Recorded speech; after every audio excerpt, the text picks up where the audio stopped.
Doctor?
Yo, what up, what up, what up? Y'all know the deal, man. Like and share, like and share, like and share, so we can get this thing out everywhere.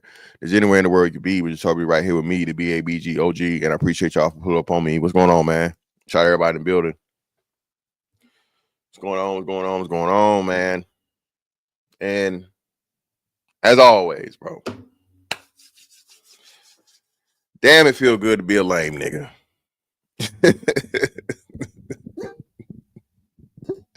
Shout out to all my lame nigga constituents. People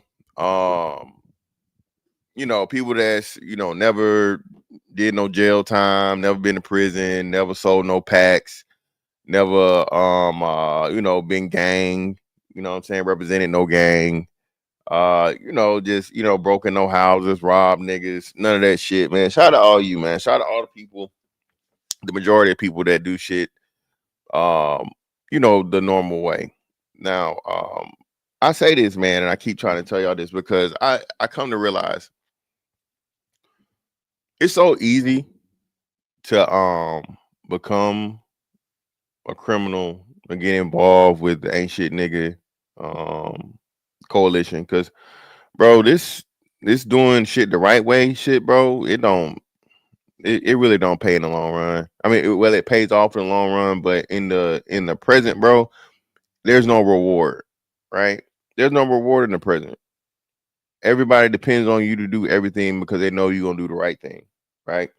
You never get credit for doing the right thing, right? The first time you ever make a mistake, everybody going to fucking bitch and complain about it, right? But all the attention goes to the habitual fuck ups. Again, the dummies, the criminals, the piece of shit motherfuckers that well, give them a chance and you got to be sympathetic and empathetic and you don't know, motherfucker, I grew up poor too, nigga. Poor, not poor, poor. Can't afford the OR. I don't want to hear that shit. I get sick and tired of fucking ain't shit niggas getting excuses for making bad decisions, bro. Now, is this some motherfuckers were like, hey, man, hey, that's your bloodline fault, baby. I'm sorry. Everybody was a gangster, so hey, you gonna be a fucking gangster, nigga. Hey, you should have wished that you was a different sperm. I don't know, right? But outside of that, for the most part, bro, no. You can always make a different decision, right? And in the black community, the lack of that being said or being acknowledged or admitted is a major issue and problem. Listen, the biggest and I guess like the origin of the whole gang scene as we know it is Cali, LA, right?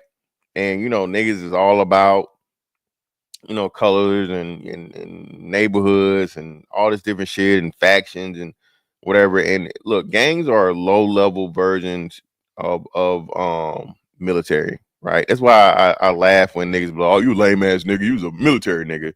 Well, nigga, don't you claim a set, nigga? You claim a set, right?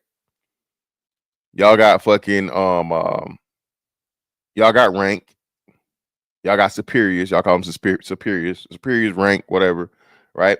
If you don't fucking do things, there's punishment for it, right? You have a certain set of rules that you have to abide by. You have to defend certain territory and property, or the name of. So again, you niggas too dumb to understand that you're just in a defunct and dysfunctional version of the military as a stupid ass gang nigga.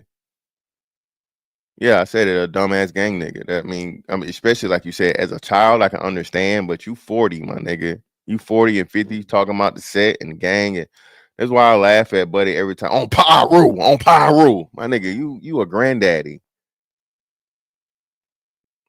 You a granddaddy claiming a fucking flag and a color, and you like, come on, bro, stop it.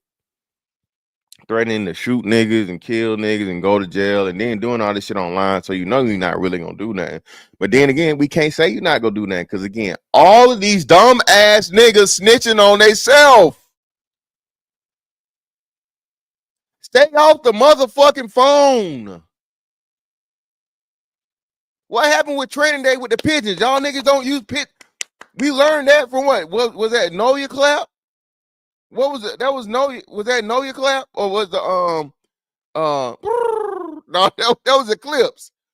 What was that? That was the Eclipse video, right? With the pigeons and the birds.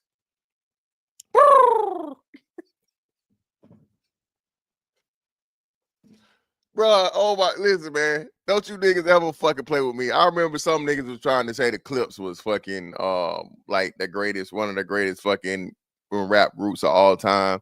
I was like, nigga, they got a fucking song making pigeon sounds. Get the fuck out of here. Your relationship with your children. Oh my God. Yeah, what are we talking about? Yeah, man, we're not gonna do that, brother. Yeah, hey, listen. Did I not? I didn't put it on. Oh, my bad. Let me change this up real quick. My fault, y'all. Hold up, we gotta do some shit. That's my fault. Because these weirdos being here on the thing, but we're gonna get them up out of here real quick.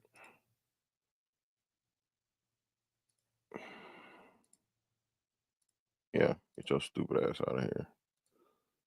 Yeah, we're not finna do that. We are not going to do that.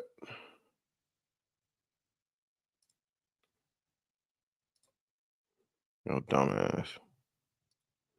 Now, if you're gonna troll me, you gotta fucking, you feel me? And shout out to my man, where you at? Light bringer, darkness drink. I greatly appreciate you, brother, for the 5.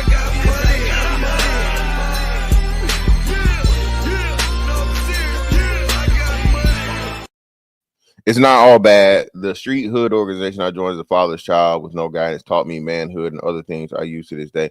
Brother, again, I can learn how to make a fucking a sandwich from leftover garbage. Now I'm glad you made the best of it, but the problem is speaking as to if that is the way of doing it, or not calling out the fact of the matter that that's the wrong way of doing things. You feel me? You know what I'm saying?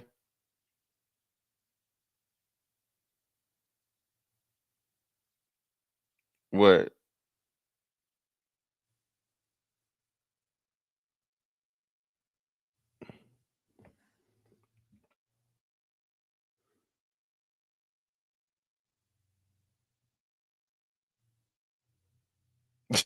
Get the fuck out of here. Like, yo.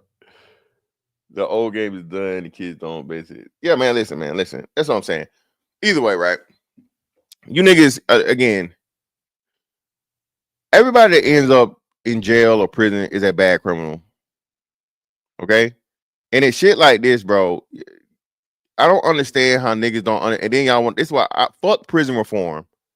Okay, make prison miserable again. I'm sick and tired of Nick, bro. Niggas in prison, literally. I'm gonna say this again. And I mean this wholeheartedly. Niggas in prison had it better than I had it on a fucking United States Navy military vessel, top of the line, state of the art, nuclear motherfucking aircraft carrier. Niggas in prison could do shit I wasn't allowed to do on the fucking boat, bro. Okay? All right? I don't have no sympathy for that shit. None. And like I said, it's really a low-level version. Motherfuckers thought I was joking when I said a floating prison. If you ever been on a fucking boat, bro, the boat is like a floating prison. Okay, you got some privileges, but it's the same concept. You can't go nowhere outside the spaces you have. Networking and rank and shit, of course, matters. Having hookups and being able to know the right people to get what you want and what you need when you want it, so on and so forth. Being in close quarters with motherfuckers you really don't like and you're forced to be around them. Bro, that shit really is that. But again, like I said, street niggas want to act like being a street nigga is so fucking extravagant and just so this advanced thing that no one could ever understand. Nigga, get the fuck out of my face, nigga. Stop playing with me. There's nothing fucking transcendent or profound going on at the street level of criminality. You can never be a street nigga. Bro, what? I could never throw my life away. That's what you telling me? I can never motherfucking be stupid enough to get into some shit that where, again, the rates that go up by 100. I'm either gonna get locked up, I'm gonna get killed, or I'm gonna motherfucking become a junkie on shit I'm selling if I'm doing drugs, right? I'm gonna fucking overdose. That's it. And then at the end of the day, dead or fucking in jail for the most part, right? Over some shit that, what?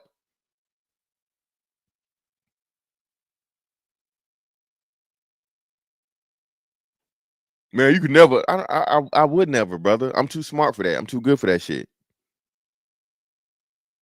I can shoot a nigga right now, bro. And again, it's gonna be in self-defense. I don't have a prior. I'm not going to have to, even if I defend my life, still have to go to jail for illegally possessing a firearm. I'm good, bro. I can protect my family. I can protect my property. I can protect myself.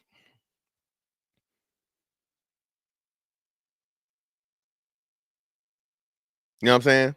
There's no places I cannot go. I can get hired at any job I want to get hired at. And like I said, it's so fucked up because, like I said, a nigga do 20 years, bro, and he celebrated. Yeah, man, 20 years in the pen, man. You know, that's real shit, my nigga. And again, same nigga in the military.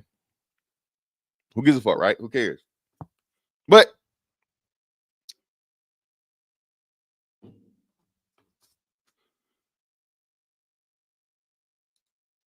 shout out to hold on, my bad. Hold on. Did I skip one? I skipped one, my bad. Shout out to True Hype for the 2. Greatly appreciate you, brother.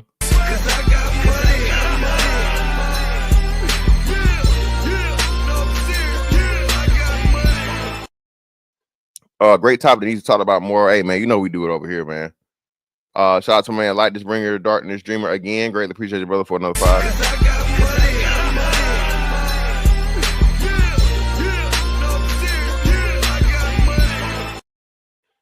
A lot of brothers like me didn't learn how to read, write, or do math in the hood until we joined gangs that taught us what teachers failed to do. Brother, hold on now. Hold on, brother. You mean to tell me you had a motherfucking gang professor, brother? You had a gang member that taught you motherfucking algebra? You had a gang member that knew all 50 states and the capitals, brother? You had a gang member, brother, that could tell you something about world geography? Mount Kilimanjaro? The Sphinx? Come on now, brother. Come on. See, you still you attached to it. I know it's a part of you, brother, but come on, bro. Come on. That you just picked up shit more so than they taught you, bro. I know y'all didn't have no gang classroom. Brother, did y'all have a gang classroom, brother? Hey, all you niggas get off the street. Put the guns down. Check the guns at the door. We gonna have class for the next 3 hours. Today, the topic will be, okay, osmosis. Say it with me now. Osmosis. Come on, brother. Come on, brother. We gotta start like, brother. I appreciate the money, but come on now, brother. Stop it. Only we do this shit. And again, I understand. Listen, you have an attachment to it, man. Shout out to all the West Coast niggas, especially, or anybody that grew up in a heavy gang oriented community, bro. I understand that's a part of your culture. That's a part of your upbringing. But bro, we gotta call it for what it is now that we grown as men, bro. Come on, dog. You wouldn't get no motherfucking education from no gang members, bro. I promise you. Yeah, man. What are we doing, bro? Come on. What are we saying, man? Come on. Spit in the book. Come on, bro. Come on now. All right. There, where was the gangonomics 101, my brother? Okay. Economics gang class. Come on, man. Come on. We gotta start this. Come on, man. Come on, man. Gangstonomics. What are we doing, man? Come on, man. But hey, man, listen, I understand. But as a man, bro, hey, when I became a man, I put away childish things, bro. We gotta put away childish things. This gang shit, bro, is nothing but bad shit. Oh, well, you know, originally it was to protect the community from the corrupt police cop and the racist police from the black people. Well, brother, what happened? Why did we not ever get back to that? Niggas love bringing that up and saying, well, originally. Okay, so how about we make originally right now? Why can't we originally go back to, morning breakfast programs and police patrols and keeping not just the police, but other ain't shit niggas from robbing people, hitting old ladies in the head with pistol whipping old ladies and shit. Y'all remember that shit, bro? Bro, these young niggas is really out of hand. No respect for nobody. Everybody can get it.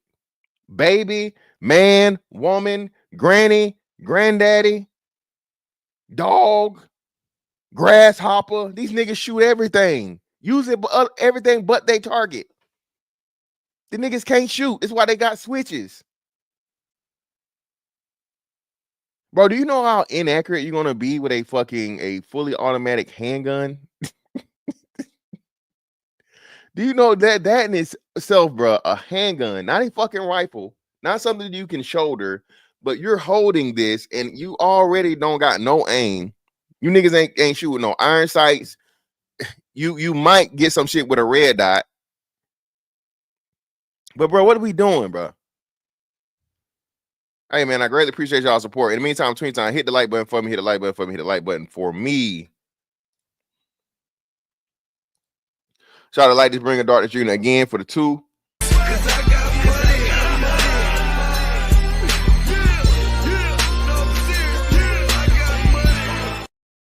You say yes, the teachers neglected us and disrespected us. Well, again, brother, what were you doing though? This is what I asked too, right? A lot of people talk shit about the teachers, man. The teacher said I was a dummy. Well, were you a dummy? Now, should the teacher have said you were a dummy?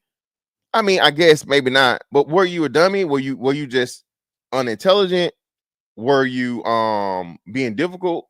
Like, what's the deal? If you was calling the motherfucking teacher a bitch or broke ass nigga or being a what's name and fighting every day, I mean, bro, the teacher in the past did the right thing. I remember my principal said this, hey, look, you're not finna come in here with none of that back alley cat. Shout out is it Dr. I want to give her proper name. I think it's Dr. Ella Carter, I think.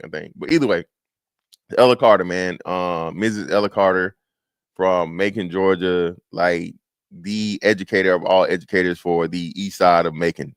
All right. That's like everybody's honorary grandma, right?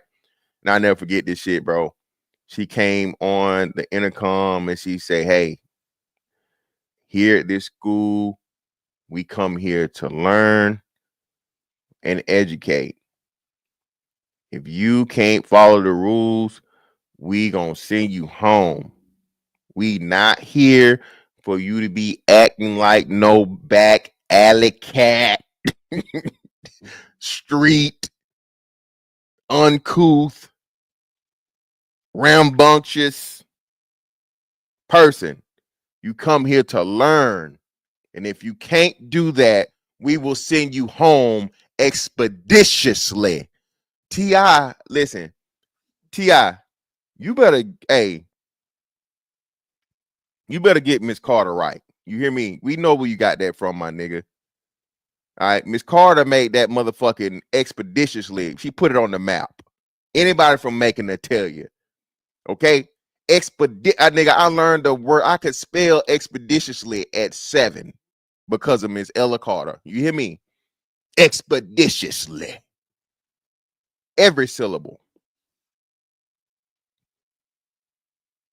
You ain't fooling nobody, T.I. We know where the fuck you got it from. Get her right. Y'all just won, what, $1 billion from some girl group that nobody never heard of. Hey, get Miss Carter right. Shout out to my man, Sir Tice, for the 10. Greatly appreciate you, brother.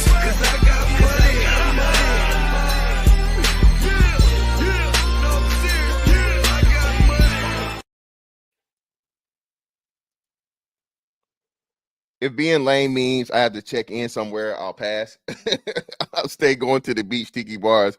LOL, you know, where I'm known, it's respected and taken care of.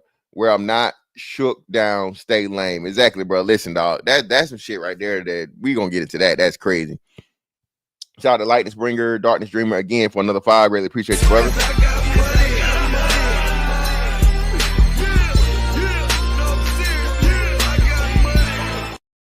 Chicago gangs had job training education programs when they had structure. They were trying to go political, then feds took everything down. Well, no, brother. It wasn't that they was trying to go political. They had a criminal element. Y'all always leave that out. Bro, listen, bro.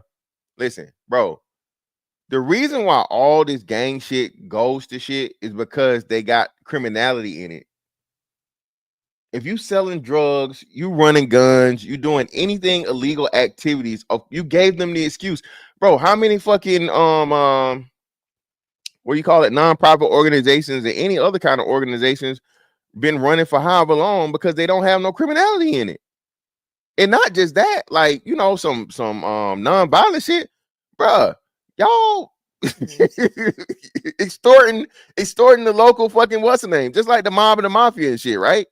The reason why the mob and the mafia got caught up was fucking racketeering charges and shit. Hey, bro, these people had to pay for this quote unquote protection. You were illegally fucking terrorizing these people in these neighborhoods to exist. So no, you can't do that. Once you find evidence of it, yeah, you going to fucking jail. Same thing, niggas did the same thing. Niggas just copied some shit that the white folks was doing. This wasn't nothing shit that niggas made up.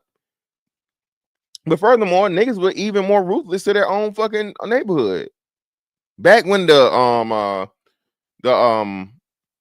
fucking Italians shit was doing this shit, bro, you couldn't sell to your own people. That's why I say it's for the niggas, right? They wouldn't let their own people become junkies and shit. If you found out that you were, hey man, you had to pay a price, probably possibly with your life. Niggas never cared. Niggas done said, bro, they sold dope to their own mama and aunties. They put that and bragged about it. They let their homeboy mama top them off, bro, for a hit of the rock. This is the lack of morality that the black criminality has always had. Hey man, if I don't do it, somebody gonna do it. That's been niggas' attitude from, and what has it done? It ran everything into shit like much faster. But anyway, shout out to Sir Tice for the 2. Greatly appreciate you again, the brother.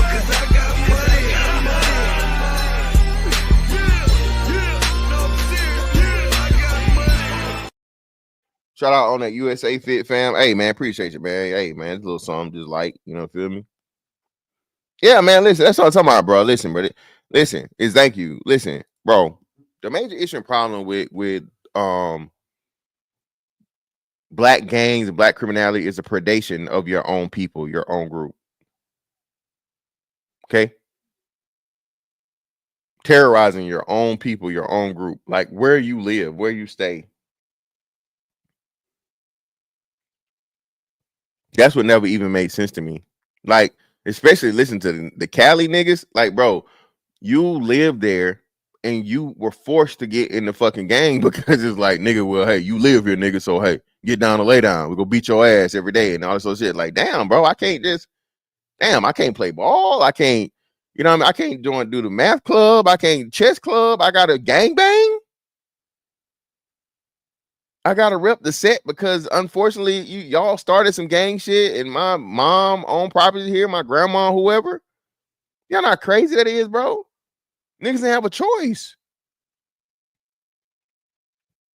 Chicago too, like I say, yeah, Chicago, you know, GDs, BDs, all that shit, you know. Larry Hoover.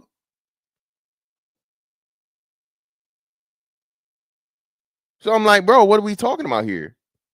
This shit has been nothing but destruction, bro. And everybody want to go back to originally. Well, nigga, okay, if you're not gonna fucking make it what it was originally, disband all that shit. Get rid of it.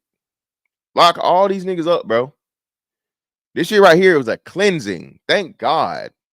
Shout out to, I don't know if it's Cash Patel or whoever, but listen, man, Cash Patel, if you listening, man, hey, man, send a message to all these, especially these old ass gang member niggas. Doing nothing but corrupting fucking generation after generation after generation of young black boys, ruining their fucking lives, turn them into fucking criminals, killers, drug dealers. Again, that only affect their own goddamn neighborhood, their own community. You're not gonna go over, like I said, you're not gonna go over there and sell that shit to Hector, nigga. You selling that shit right here, right, posted up on your own block. Poison in the motherfucking neighborhood. And then y'all want to talk about the white man and the justice system. Nigga, if you don't participate in it, what the fuck they got to do? I promise you they're not gonna just start framing 90% of niggas. If 90% of niggas just stop today. Put down the drugs, put down the guns, put down whatever, right? Put down the flags. Bro, I promise you, dog, there's no way they're just gonna walk up on niggas and be like, sprinkle some dope on them. Something. Just lock them up. We gotta lock them up. No, bro, it's not gonna happen. But again, that's what I said. The difficult part is holding niggas accountable. Okay. We are the worst at accountability. Like, hey, man, listen, yeah, that shit right there is fucked up. Niggas always been trying to look for a rationalize and give a rhyme and a reason to just the indefensible. Case in point, something totally non-gang related, but the girl that hit the girl over the head with the fucking baton, bro. Really? Y'all defending that shit? That's what I'm saying. We the only group of people, bro, where it's always a fucking excuse for just horrible decision making. But let's get to it, bro.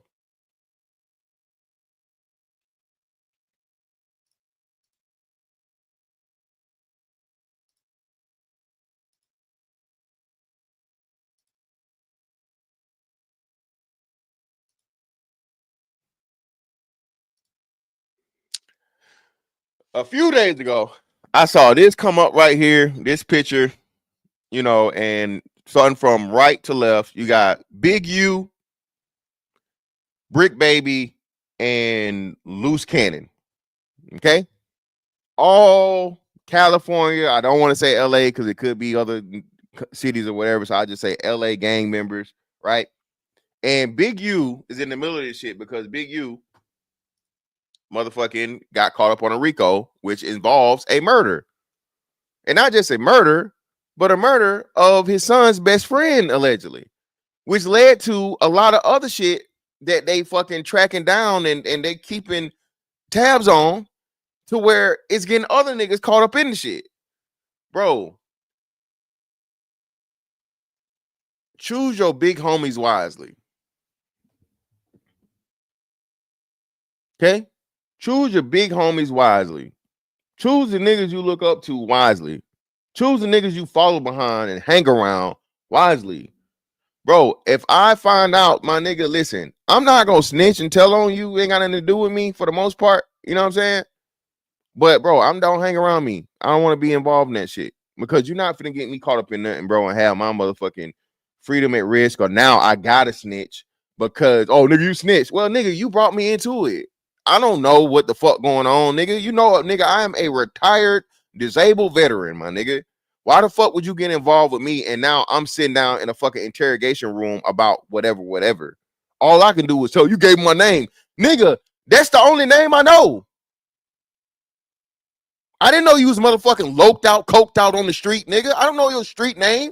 You're Terrence. Okay? You came to me as motherfucking Terrence Williams, nigga. You know Terrence Williams? Yeah, I know Terrence Williams. Yeah, what's going on?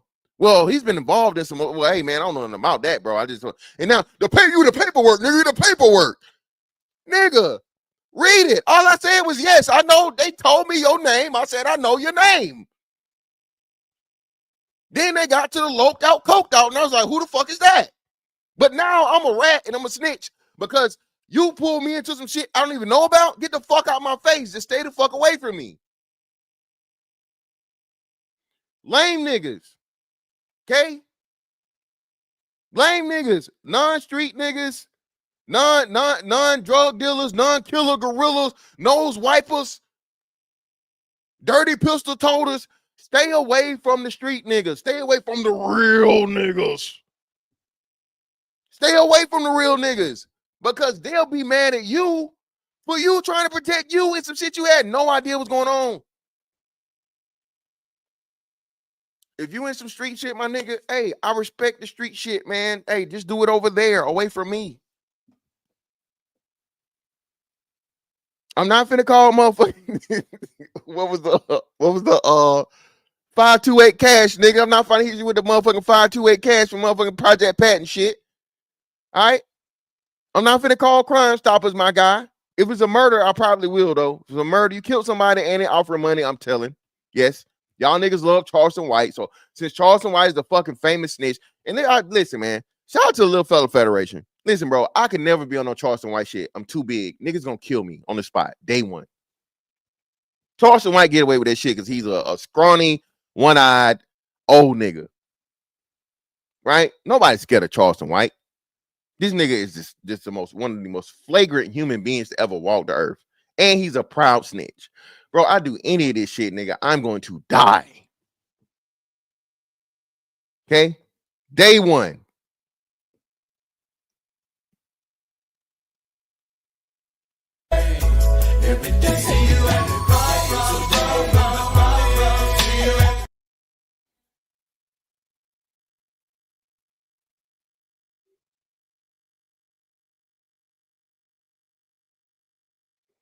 But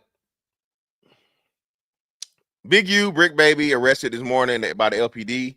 Operation Drawdown. All right. Pretty much they hit the whole motherfucking gang organization with, and it's probably gonna come with gang shit too. So you know they got certain areas have gang charge. You get that gang charge, bro. That shit right there. So many of them. That's it. You life sentence. You go sit down. Right. Organized crime and shit or whatever. Right. Damn, it feel good to be a lame ass nigga. I posted this today. It got posted. Right. Okay. Let's kill this. And now let's give some of the examples. Now let's hear Big U plead his case. Okay.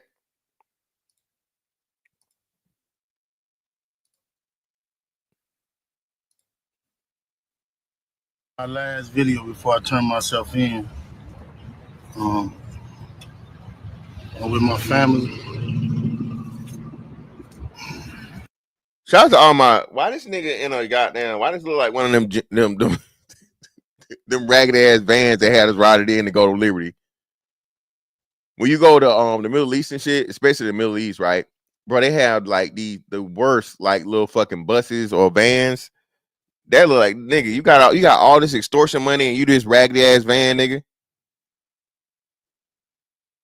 Yeah, you done took all the niggas. We gonna bring it up. We gonna talk about it all day. This nigga allegedly was extorting fucking NBA players, Draymond and Shaq. Draymond and Shaq, bro. Y'all, listen, Draymond, you already got slapped by goddamn Thompson. Was it Thompson or what's his name? What was the Cavs player that slapped the shit out of Draymond? He was talking all that tough shit. He played all that tough shit on the court, and Buddy slapped shit out of him.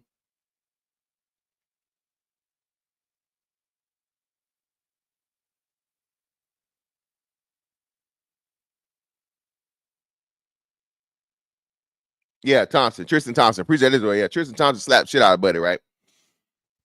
But somehow, some way, this nigga getting extorted and Shaq getting, bro, come on, bro. Y'all can, bro, pay a motherfucking license. Bro, listen, I had that type of money. You come to me talking about some extortion shit, my nigga. Bro, I will have a whole team of black ops outside your house, nigga. No Call of Duty. Okay? A whole team, my nigga. You threaten me and I would have them on call and I would get the fucking situation up to where you pull the pistol and as soon as you fucking pull it out, the sniper is gonna fucking hit your ass from a mile away. Legal, completely, totally legal. Not killed two birds with one stone. I got your stupid ass up out of here and I motherfucking rescued the entire community from a piece of shit cancer that was terrorizing everybody. I hate when Nick, bro, and then like say, bro, that's so weak, bro. This shit is not that hard. Well, you kill one, another one go rise in its place. No, it's not, bro. This is why the shit is so in such array right now. Disarray right now, bro. Ever since the old like the old regime of gang members and shit, you know what I mean? The like the Tookie Williams and the I just said his name, and the Larry Hoovers and shit like that, so on and so forth. Bro, these motherfuckers just popped up, made their own motherfucking shit, their own neighborhood, their own street, their own whatever the fuck, made their own rules. Ain't no real motherfucking organization in that shit. This is why motherfuckers like Big U get to be that, because he's like, nigga, I'm one of the founders, nigga. I'm one of the original Crips and all this sort of shit and all. So you know, he get that shit off the what's name. But bro, most of this shit is just random whatever the fuck.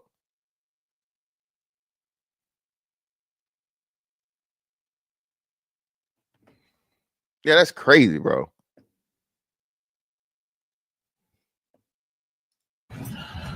Talk to my sons. I talk to everybody, man. I'm just saying, going to deal with this fight, see what it is. I just want y'all to know, all this stuff is quagmire. Shit is all bullcrap. Bro, no, it's not. They got your DNA under the fingernails of a murdered man. You are going to jail, sir, off that murder alone. And more likely than not, from what your man's is saying, you finna fucking try to lessen your time on the murder or try to get them to slide you on the fucking murder, and you gonna turn over everybody else off that shit. This nigga is finna snitch. Bet my life on it. Another big reason too, soft on crime, bro. I am not living anywhere where the fucking DA is soft as fuck on fucking criminals, bro. Get the fuck out of here. No, I want the most ruthless fucking DA to live ever. Okay, for my motherfucking city, for my state, all that shit. You want some shit where you shooting innocent people and whatever? Death penalty. Friday ass. Cook them up. Cook them. Put an egg on that nigga forehead as you motherfucking flip the switch. Okay? Well done, nigga. No over easy. No runny yolk. No,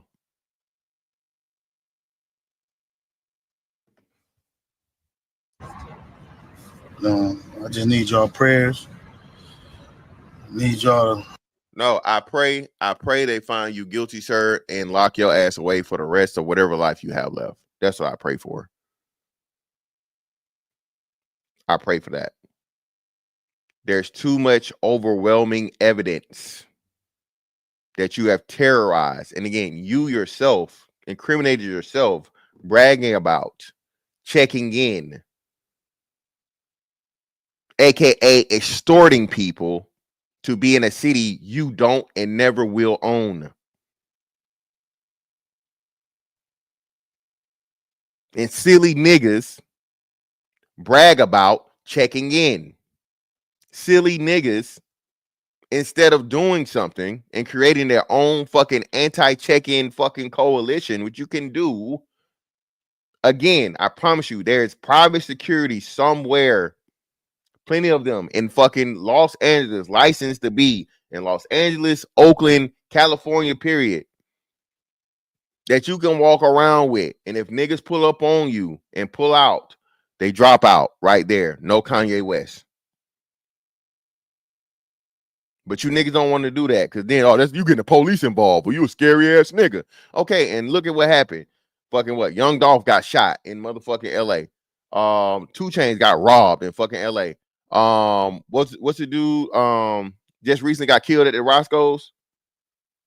PNB Rock killed in motherfucking LA. What else? Just countless shit, man, of where, hey, like, what are we doing? You can literally stop this shit, bro. But y'all niggas don't want to be seen as lame or police or whatever the fuck. Bro, I ain't worry about none of that shit, bro. Listen, hey, nah. Nigga, you come at me and I got the money? Pop Smoke, LA or Cali. Drop the link for what? You know, this ain't how this works. You saying drop the link for? You a Cali nigga? I'm about to fucking have to fight off the gang member niggas. You niggas finna jump me in today. I'm for it, but you have to wait, brother. All right. If the gang members are finna jump me in today, nigga, hey, let's get at it, my nigga. We gonna get at it. We gonna do it, but not right now. You know how I go.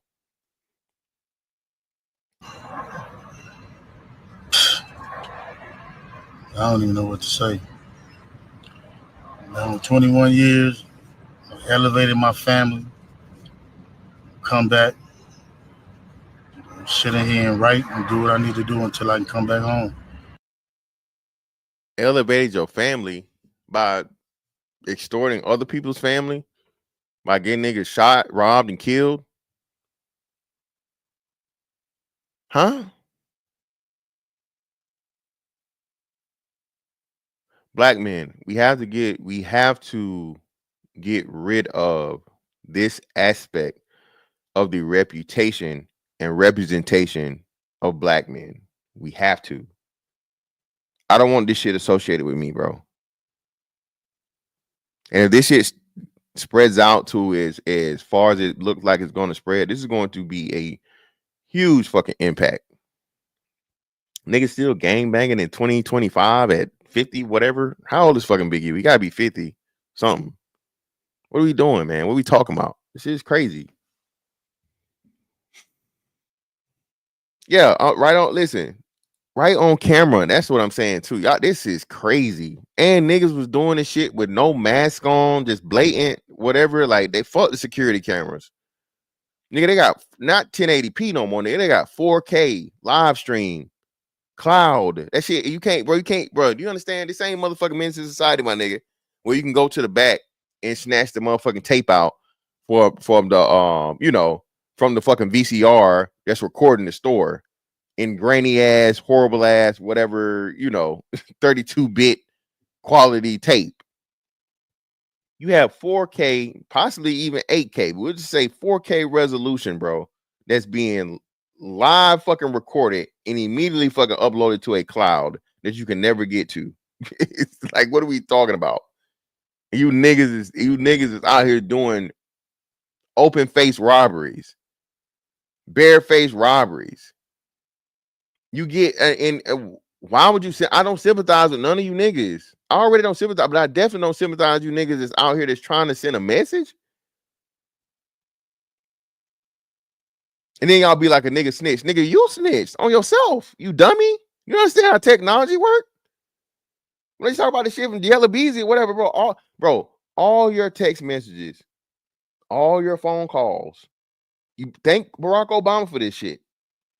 Okay? Patriot Act, bro, all of this shit is recorded. All of it. All of it recorded, my nigga. You're not doing nothing secret in this day and age. So when you pick up that motherfucking phone, whether your phone service be Verizon, AT&T, Cricket, nigga. What the hell you, bro? They call the motherfucking phone service Cricket. You know, back in the early stages of fucking wiretapping and shit, you make it like a little beep sound. And motherfucker, what is that? Chirping like a cricket, my nigga.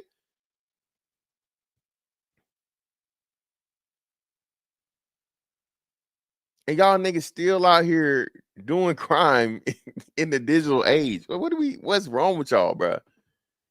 Like, and then want to call somebody a snitch. What's wrong with y'all niggas? What's wrong with you? What's wrong with you? What's wrong with y'all? You niggas are crazy. Shot Spotter is far from accurate. It's where I'm at. Niggas still getting deleted. Well, nah, I mean the thing about Shot Spotter, bro, it's a spotter, not a stopper. Brother, Shot Spotter is just that. I mean, gunshots are detected, not stopped. And you still gonna be dead. The cops just know where to fucking find you at, brother. Them Shot Spotters work, bro. I think you got the technology a little mixed up, brother. I think you got the technology. It's called Shot Spotter, not Shot Stopper, brother. Niggas still gonna be dead. They just know where to find them at.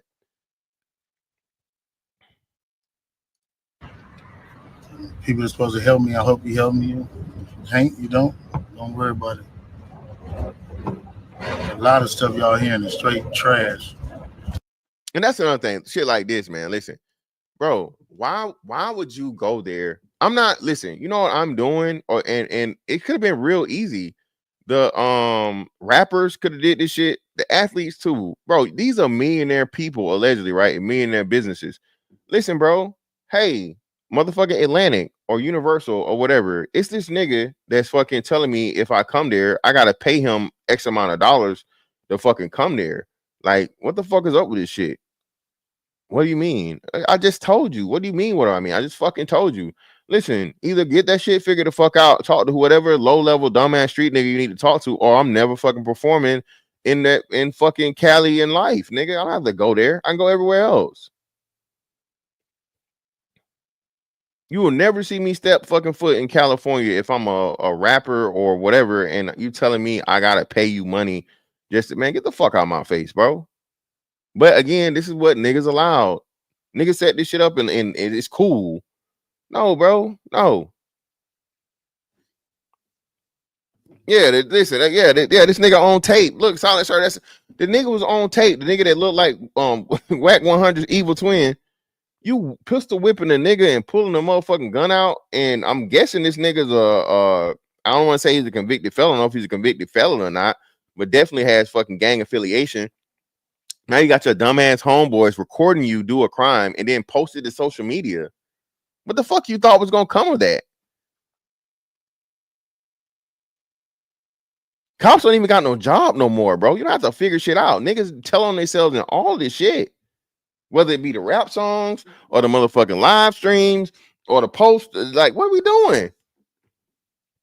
85% of a cop's job is fucking done. He just gotta find your stupid ass.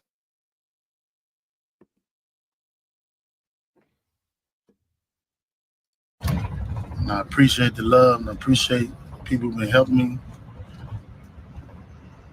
I don't know. It's hard helping black people and not being hunted. What? What the fuck this nigga just say? It's hard helping black people?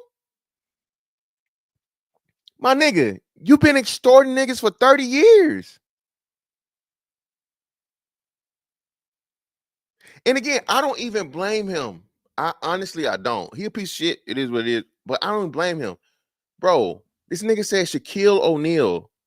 Shaq was the fucking NBA. Shaq Lakers? Shaq was the fucking face of the fucking NBA in those fucking Laker years. You mean to tell me Shaq either didn't have the money, the resources, the connections to be like, hey, bro, you know who the fuck I am? The same shit Shaq be trying to pull with these younger generation NBA players. If you don't get the fuck out of my face, bro, listen. Not only will I beat your motherfucking ass right here on the spot because I'm 7 foot 300 some odd fucking pounds, okay? But secondly, bro, I'm going to report this shit to the authorities, okay? I'm going to have David Stern, yeah, the NBA commissioner, personally know your fucking name and have you in everything connected to you fucking just, okay? But again, there's no way you telling me you're afraid of Shaquille O'Neal, bro, in the early 2000s of a low-level local gang nigga. No way. Yeah, exactly. Hey, listen, shout out to Will. Kobe would never, nigga. You notice how you never seen Kobe name come up in that shit, right? Again, niggas know who to try. Nigga, I'm Kobe fucking Bryant. What the fuck you talking about a check in? If you don't believe me, I forget who told the fucking interview. The nigga, Kobe did the shit to some nigga in it was either in Philly or New York, he said. And he's like, hey, Kobe, this is street niggas. I don't give a fuck. Fuck, I care about a street nigga for. And again, bro, I'm not saying, listen, of course, my nigga, do not go down to your block. Do not go down to the hood, nigga, popping shit. All right. You're probably not gonna make it back. But all due respect, bro, I got no fucking affiliations or dealings with this street. You got your street shit going on. I got my shit going on, bro. Whatever. Bro, what you're not gonna do though is, you know what I mean? Be like you on you some hoeing me shit or whatever, so on and so forth. Because again, my nigga, you strapped, I'm strapped. Hey, do we really want to do that? You feel me? Do we really want to, you know what I'm saying? But again, because niggas want the acceptance of the streets, which again, the street element, the hood nigga, street nigga, off the porch nigga, drug dealer, killer, gorilla makes up 5% of niggas, bro. 5%. We can double it and say 10. One out of every, and that's still too high, but let's say 1 out of every 10 black men is a street nigga. All right, let's just do that, bruh.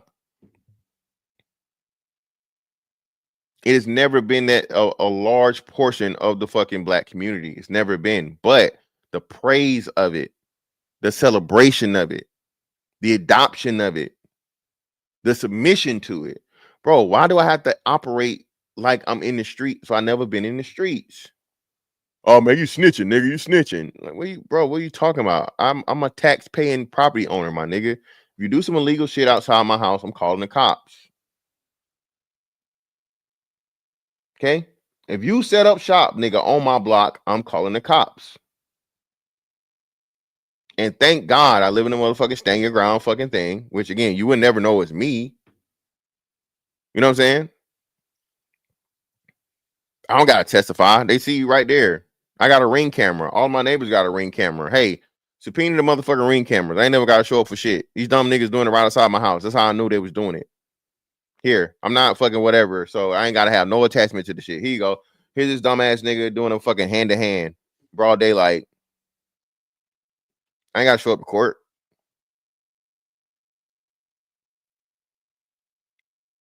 But niggas want the motherfucking love and respect of the streets, bro. When again, niggas fighting over corners you don't own. You done lost granny house.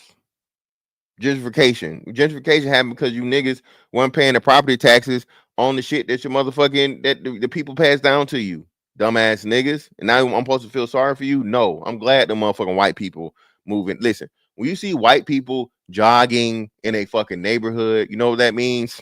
Safety. Thank God. There's not enough of a criminal nigga element for the white man to be afraid to motherfucking run with his dog.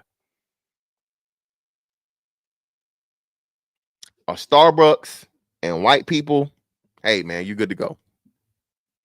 Starbucks and white people jogging, good to go, man. Now again, of course, you know it may be some onesie twosies out there, some random, them just some dumbass niggas, right? Them just reckless niggas that don't give a fuck.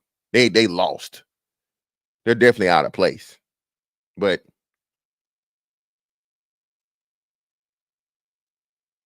Now you see a motherfucking a Dollar Tree and a liquor store. I wouldn't suggest it.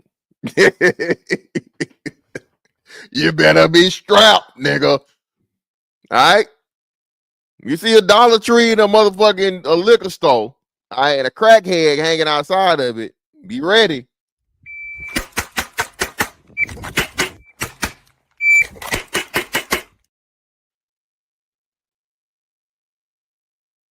No, City Trends. Oh yeah, no. City Trends or what's the other one, y'all? What's the girl version of City Trends?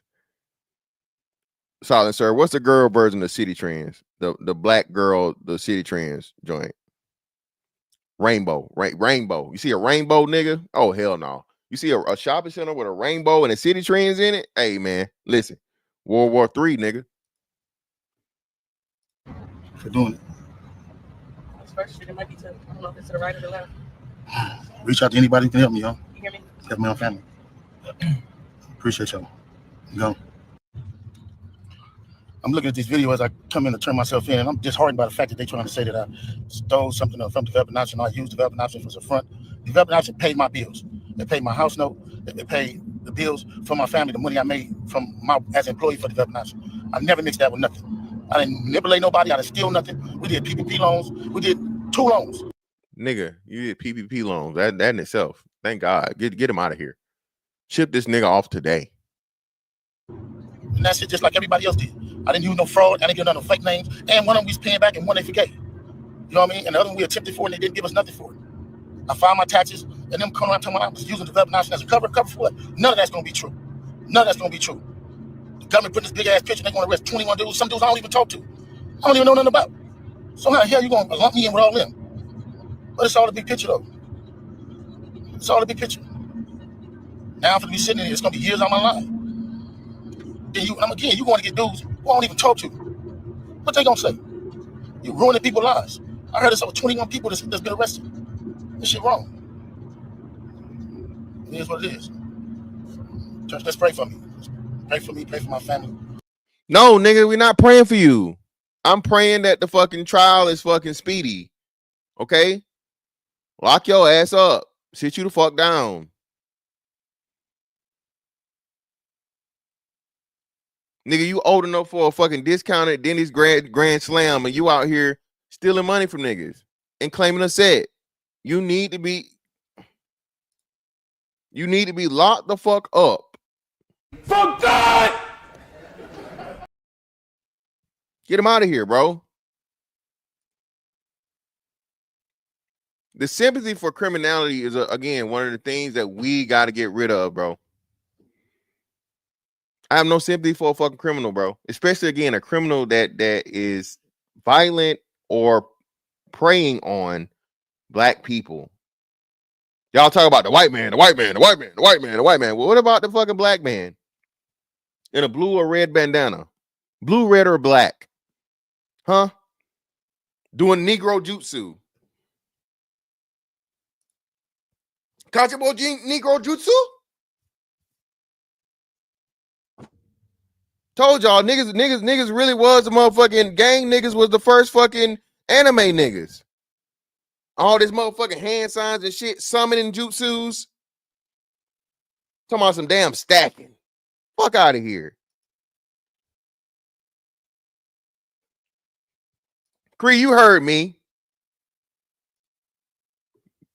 Negro jutsu. Summon Glock.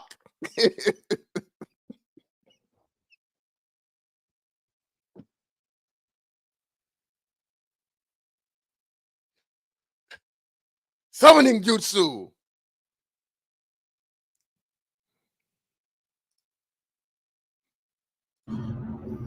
Look at what we did. Look at what I did. I've been home 21 years. It ain't over though. That's what it's not. Blessings. I'm looking at all these choices on the news. I'm headed back to LA. And then I'm looking at the people they arrested. How you gonna go arrest people that I don't even talk to? That's a built-in liar right there. You know what I mean? So is that how they gonna work the case? Everybody know I don't fuck with Ken. Everybody know I don't fuck with Big Bang. So if you want to arrest certain dudes, and put them next to me, There was a dude you gonna have to call themselves turn against me. Well, ain't no turn against me. I ain't going for that. You might. Now listen, I just heard about this shit here. I had no idea because I don't keep up with the politics of whatever, and I still never even fake followed Nipsey Hussle. Again, man, no disrespect to Nipsey Hussle. Shout out to him. God bless the dead and shit, right? But bro, nobody knew or gave a fuck about Nipsey Hussle until after he died, bro. Nobody. Oh shit! Shout out to my man down south, Yellow. Greatly appreciate you, brother, for the 444, brother.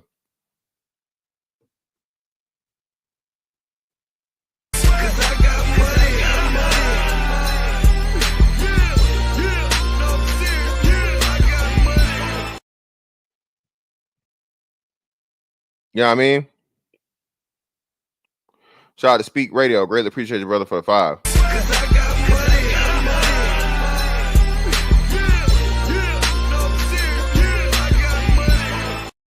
Negroes 50 years old and still gangbanging. The Nas song Second Childhood comes to mind. Yeah, man, I told you, man. What's cap?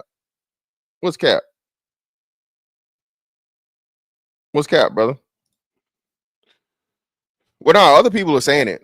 A lot of people are claiming that he had something to do with it. Don't know.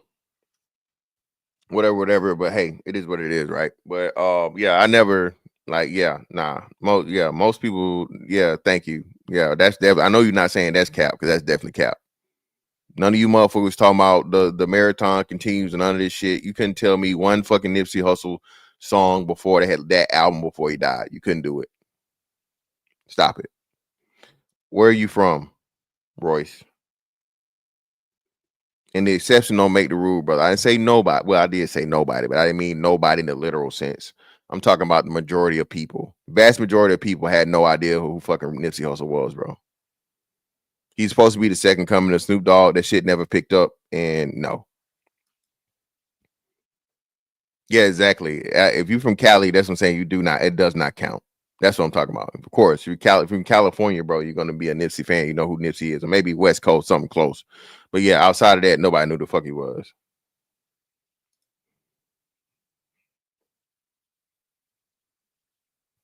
Jerice, be careful.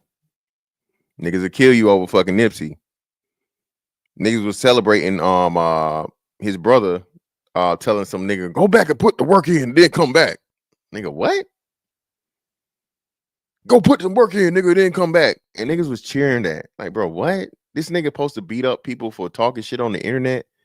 Go find a nigga talking shit on the internet, beat him up, and then like, bro, this is dumb. This is just the nigga logic, bro, is out of hand.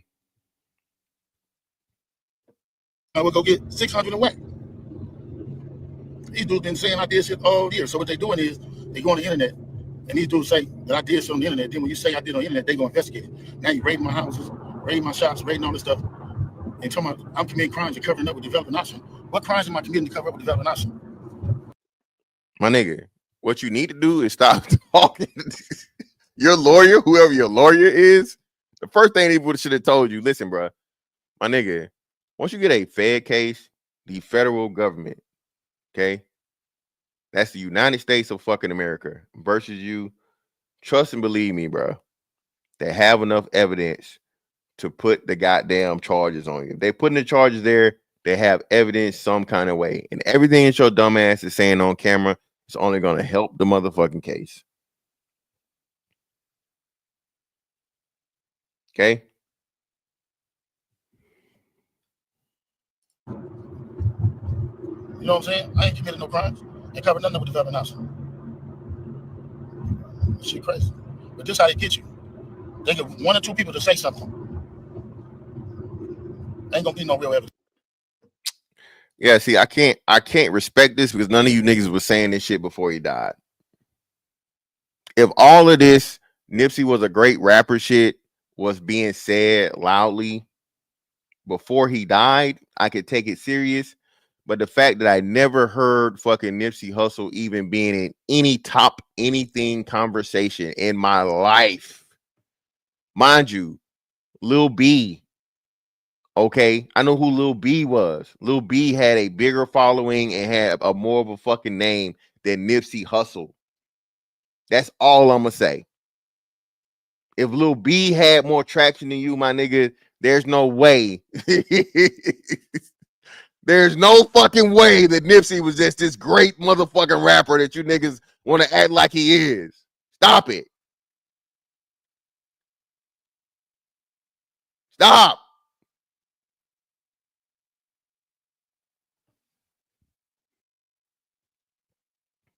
Thank you, niche, nigga. Niche means small.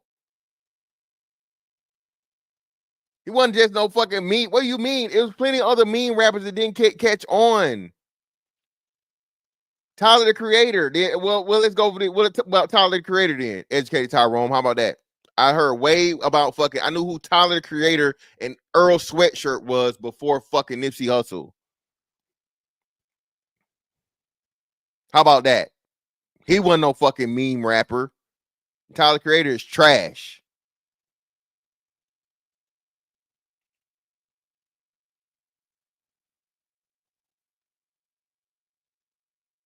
Yeah, I can accept all right. Don't let's not talk about he was the second coming of Pac and some shit like that. Come on, bro. Like, stop it. Y'all go to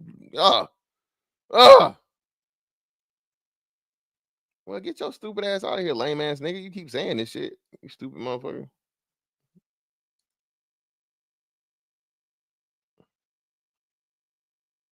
Yeah, like it's no option, bro. It's not an option.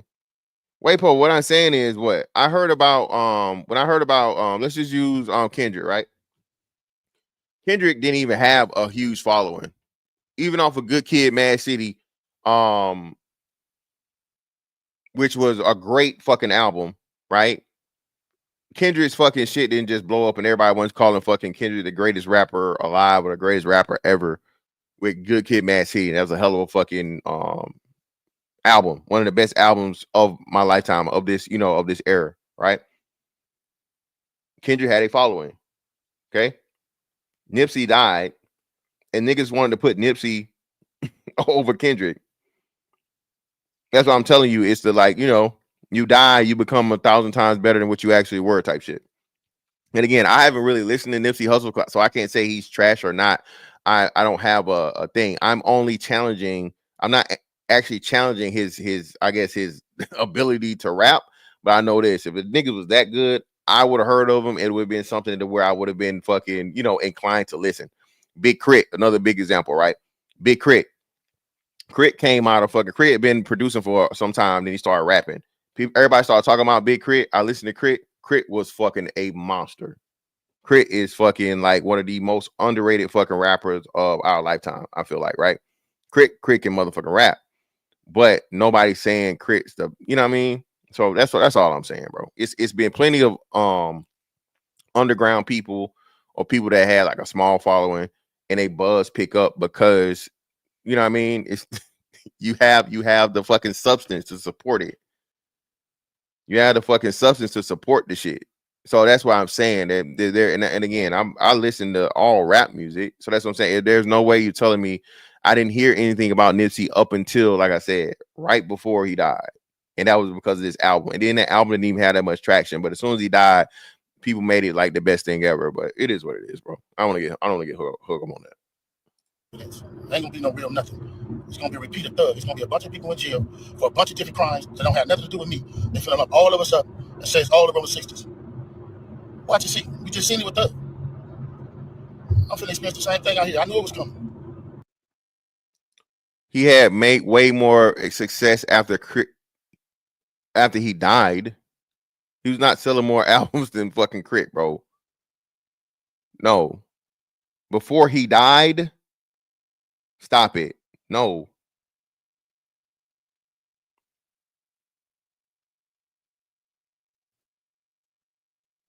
Educate Tyrone, please don't do the low IQ shit with me, bro, because you know it's not gonna work. It's not gonna go the way you think it's gonna go. It's not backward analyzing anything. I have the numbers to support the shit of everything I'm fucking talking about. Nobody was mentioning fucking Nipsey Hussle in anything fucking conversation until he died. Show it to me. Show me the fucking link where niggas was saying fucking Nipsey Hussle was good, great, or the best. Even good or great. Niggas weren't even mentioning this nigga is good or great or all right. Stop it. Let's run this back. Now I gotta do the shit because the game was a great and still is a great rapper. Okay. Let's see another West Coast motherfucker I can think of. Even Schoolboy Q. Schoolboy Q's run he had from his album was what? How many years before the marathon shit? Everybody was talking about Schoolboy Q more than Nipsey Hussle. Nipsey Hussle was not a household name till the nigga died. Can we stop the bullshit? Thank you. What are we talking about? Stop. Thank you. None of that shit. We gotta stop, bro. Y'all stop. No, they're not. They're not on similar tiers. The only reason that fucking what's name's on the tiers because he's dead. Nipsey's not fucking with Crit. He's nowhere, not even close to Big Crit. He's not. Take the emotion out of it, bro. Go, you gotta real time. Put it before the man died. No one was talking about Nipsey Hussle. Nipsey Hussle's biggest claim to fame before he died. And again, you niggas gonna get mad anyway. Your feelings was fucking Lauren London. Up until the nigga died, was fucking Lauren London. Sorry. Just I gotta say it. That's what we knew the nigga for. And I guess stealing off on somebody outside of some music awards. Fucking Lauren London and trying to fight some other rapper outside the music awards. What are we doing? Stop it, bro. Y'all can't pull me. You can't do this shit with me.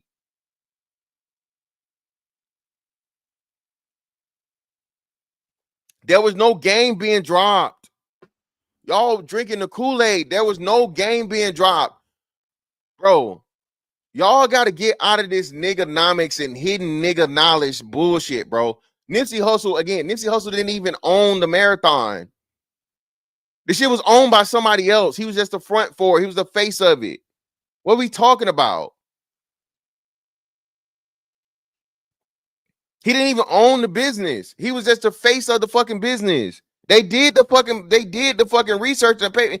He didn't own the shit. It wasn't his shit. What are we talking about?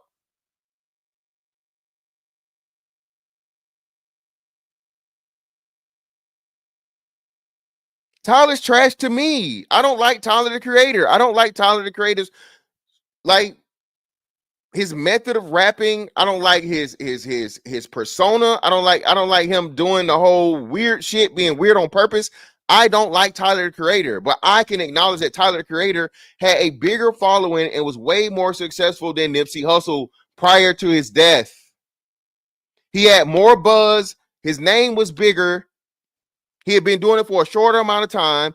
And crazy enough, again, the nigga didn't even have the nigga aspect. He was anti-nigga. So the nigga was being successful in spite of being from, you know what I mean? The opposite of what's supposed to be cool in order for you to make it as a rapper. What are we doing? Why are we doing this shit, bro? I'm not saying, I'm gonna leave it alone, bro. I'm gonna leave it alone. Cause y'all like, yeah, listen. Oh, thank you, bro. Jesus Christ.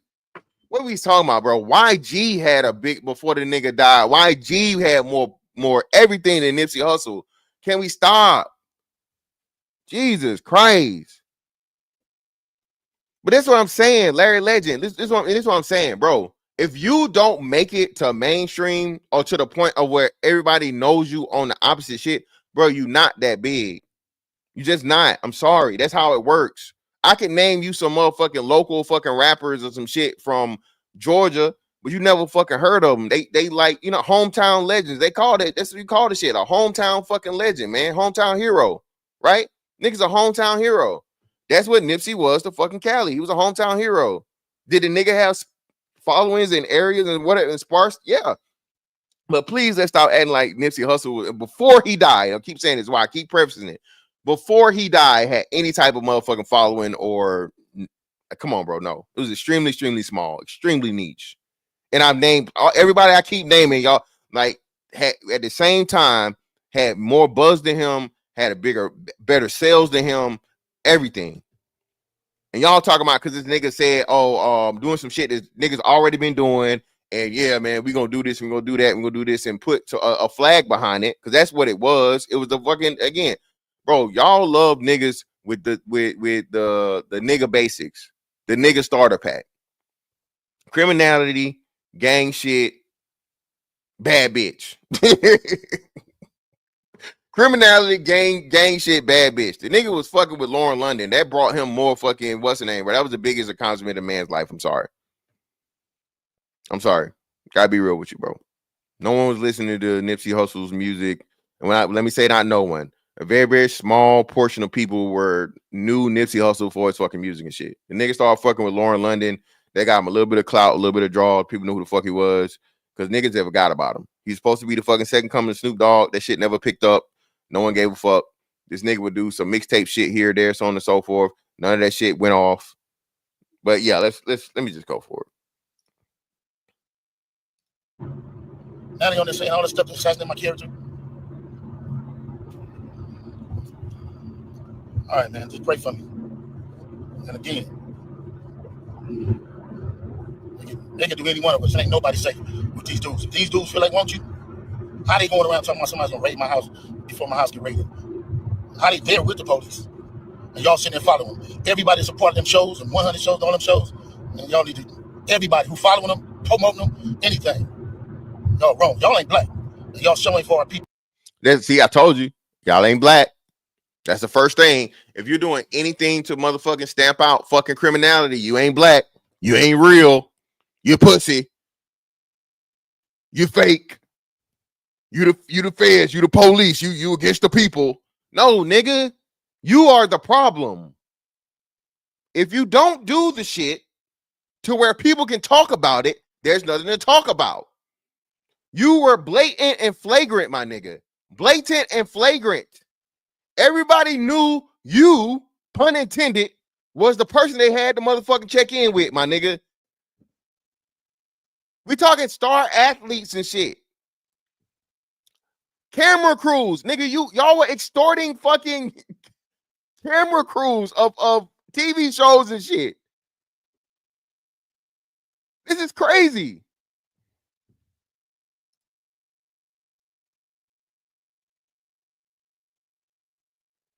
This is crazy, baby. This is crazy.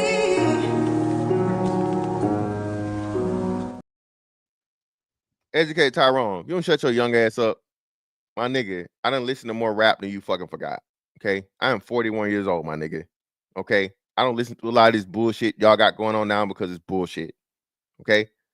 Just because I don't listen to the shit now don't mean I'm not a motherfucking I won't necessarily say a historian, but I'm well aware and in my depth speaking on rap music. Okay? All right? Let's not do that, brother. Let's not do that. I named all the fucking people you talking about, and you try to reduce it to, oh, that's this, that, and give your assessment. The fact that I was able to just name all the random people in itself, I'm more than casual. I promise you, a casual rap fan or a person that listens to fucking rap casually can't just name fucking people off the top of your head from different fucking generations and different regions and all this other shit. Come on, bro, don't do that. I promise you, I know plenty of more rappers that you don't know than you know that I don't know. Let's just leave it at that.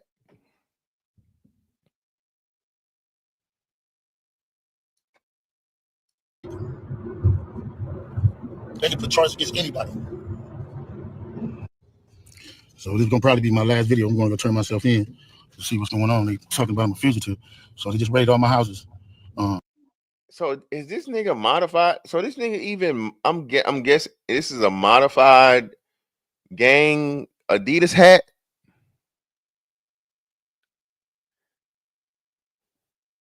I'm trying to remember, what did Adidas mean? I know Reebok had a gang thing. What was Adidas's gang? What do you call it? It really wasn't a they turned it into one, but it wasn't. What the fuck does this hat mean? Any fucking gang fucking scholars in here? Because this has to be some type of gang affiliation thing. This nigga got the Adidas hat. It's blue, right? But the third fucking flower is broke off? I don't fucking know, man. You said neighborhood, rolling 60s. Oh, see, okay, see, nigga, that alone. Hey, get this nigga extra 30 years for this hat. Gang paraphernalia. Please do. Whoever, district attorney or like, you know, Pam Bondi. Hey, add this to his charge. 600 was actually with the police when they raided my house. He's actually got video and footage of it, so y'all know what y'all dealing with. And I just want to say this to y'all: when they raided my houses and my property, it was actually about whack, loose cannon, 600, and this internet stuff. All of y'all filed. All y'all who be sending shit around the internet, all y'all who be promoting and listening to what these niggas saying, all y'all giving these likes and hidden likes, all y'all supporting this. All y'all. As we should. Thank you. Hey, keep supporting it.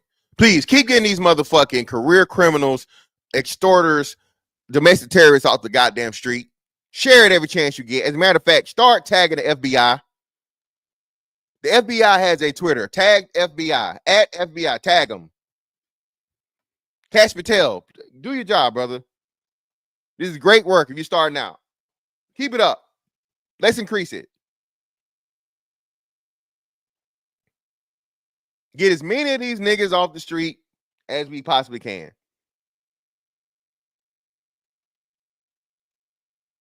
Make straight black men's image great again. How about that? Make straight black men's image great again. I'm sick of this shit, bro.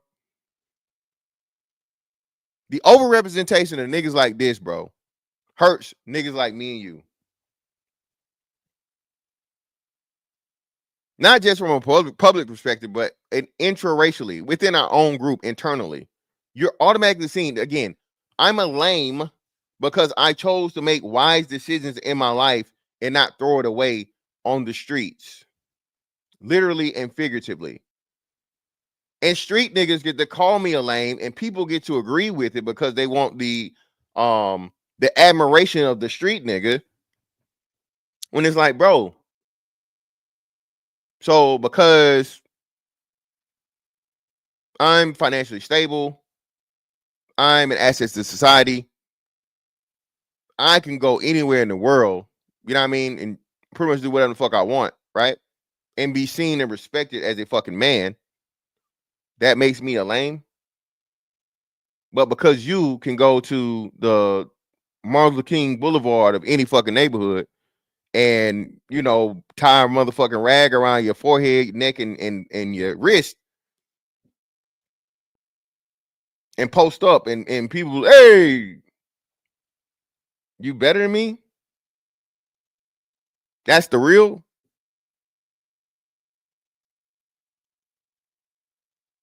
Black people, we gotta change this shit, man. 2053 plan, come get me. I can't wait, bro. I really can't wait. Again, like I said, man, this shit right here, and it's probably happened way before, not way before, but a substantial amount of time before 2053. But this shit that you niggas is holding on to, I hope they hold on to you and pull you down with them. Everybody that's in support of this fucking criminality aspect of the fucking black community, bro, I hope you go with them. I really do. Y'all was wrong with niggas and why niggas can't get ahead. Guilty of this fuck shit. If you had something against a black man, you should handle it with a black man in the streets. Wack said 100 times he was gonna take my contracts. He worked with the FBI. The FBI went to the city 3 days in a row and told the city they didn't want nobody to give me no more money. They went to all the different celebrities and told all the different celebrities, don't give me no money, don't help me, don't do nothing for me. They going around scaring and intimidating everybody. Hold on, goddammit. Hold on. We got to get some shit straight right here, right now. All right, because I'm finna extort you niggas like Big U been extorting all these niggas in motherfucking in Cali for these likes. The likes is free.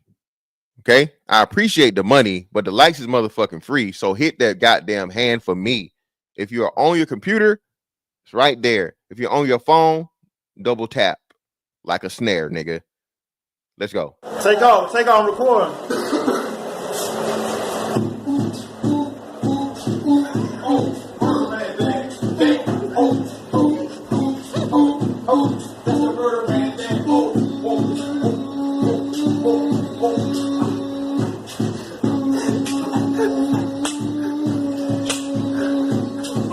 Real more shit, man. That's why more bodies, man. Darn more bodies right now, man. That real more shit, man. G up in the building, man.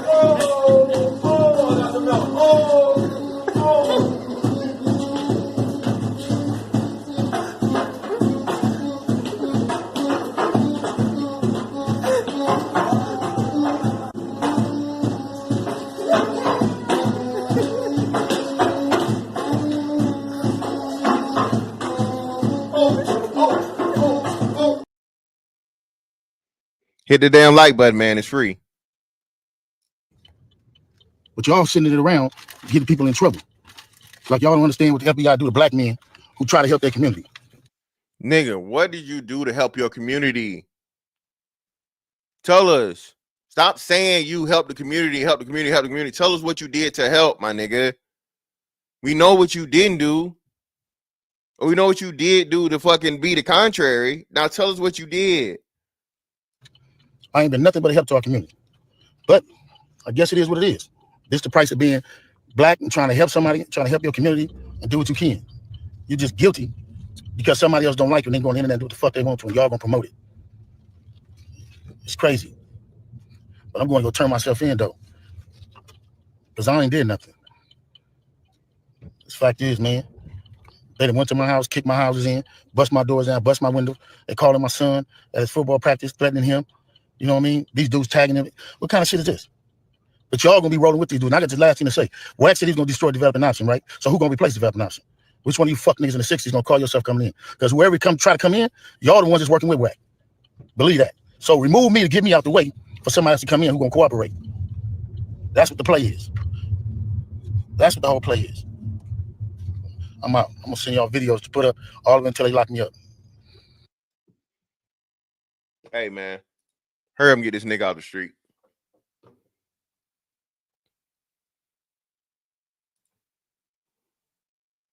Now, let's see. Hold on. Now, let's go to some of this helping the community out shit, right? Let's go to some of his. Right? Let's go to some of what he was doing to help black people and help out the community. Okay? Let's go see what some of his contributions to the community. Movie production in the hood. That's how we do it, young man. Top flight, baby. Yeah. GB running this here movie set in the hood. Come on out here. Coming out here and checking in with GB, getting his movies done. You better know it. You know, anytime you want to do movies in the hood, just check it in. We can make sure it's done. Movies, videos. But if you don't check it in, Oh well. Check your ass out. we're gonna check you in, all right. We're gonna check it all of your equipment. We're gonna check it all of your. Now, remember the internet niggas he was talking about and all the posts and clicks and likes? Brother, ain't this you? This you is undefeated. This you, ain't it?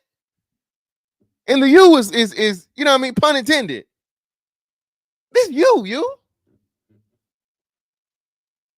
Brother, how you gonna talk about whacking on when you trying to be the same nigga? You all smiling in the camera?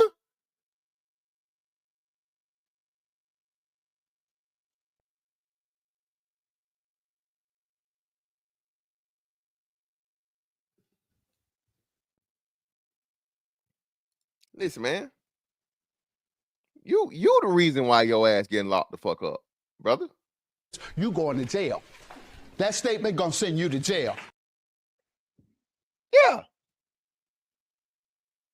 Brother, you did this. Nobody made you hop in front of this camera. Nobody made you hop in front of that camera, brother.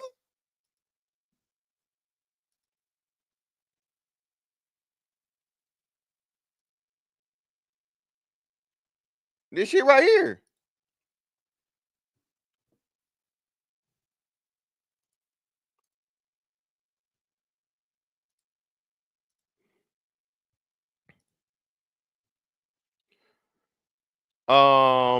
What's I forget what CW something witness, corroborating or cooperating. What is it? Is it corroborating or cooperating?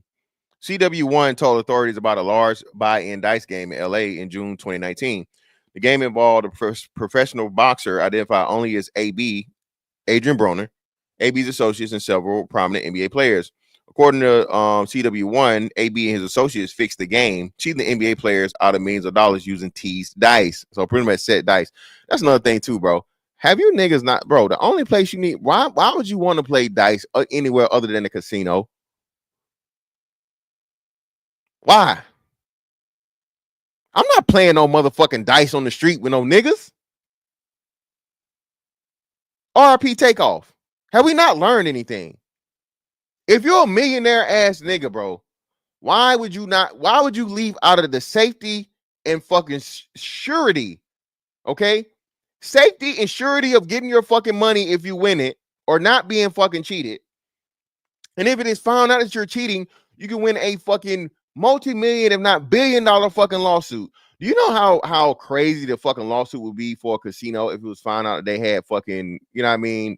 What do we call them? They saying tease. What do you call the dice usually when they fucking loaded dice? Loaded, right? So loaded dice, right? Do you understand the lawsuit that would be? And I pray to be the fucking person that was the just even be around the fucking have $1 bet, have a $1 bet on the fucking table for craps, and it comes to be evidence that they had fucking loaded dice.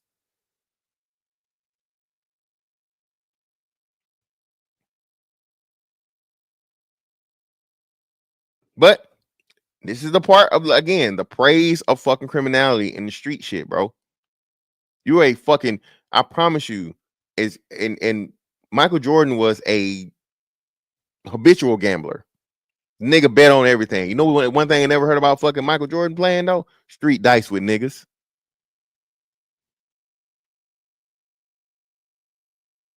Street dice with niggas. I forget who it was. Who was it that told the story about the street nigga that ran up on MJ, and he was either trying to get me a dice game, card game, or some type of gambling shit. The nigga say he had 500,000 in the bag, ran up on fucking MJ like, hey man, let's motherfucking gamble for the fucking money. Fucking MJ told the nigga the coldest shit in the world, hey, let's flip for it. Flip a coin, nigga. What the fuck is $500,000 mean? What did the fucking lame ass, scary ass street nigga do? Run the fuck off.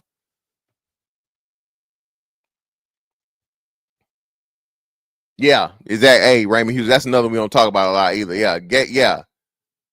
We know motherfucking MJ was with in the casinos too heavy, paid the ultimate price.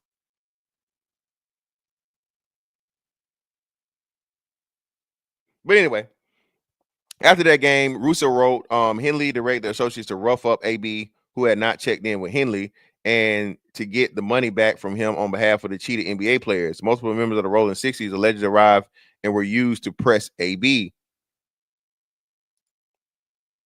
According to the complaint, CW1 knew of other times which NBA players or celebrities would need to get approval in advance from Henley to ensure their safety at events such as parties, games, or advertising shoots. CW1 said the celebrities would have to pay Henley for protection and approval or face retaliation from the Big U enterprise.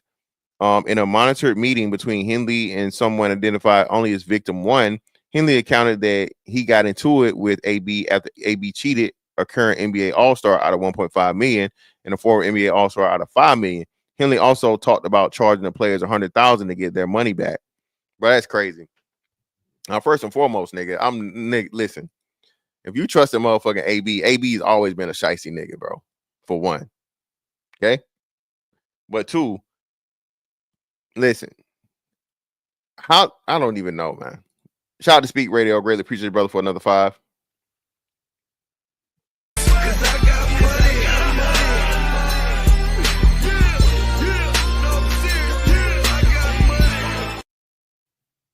This is why California Negroes losing California to Mexicans. Delusional. Hey. Shout out to Sunnyside Rob for the £5. Really appreciate you, brother.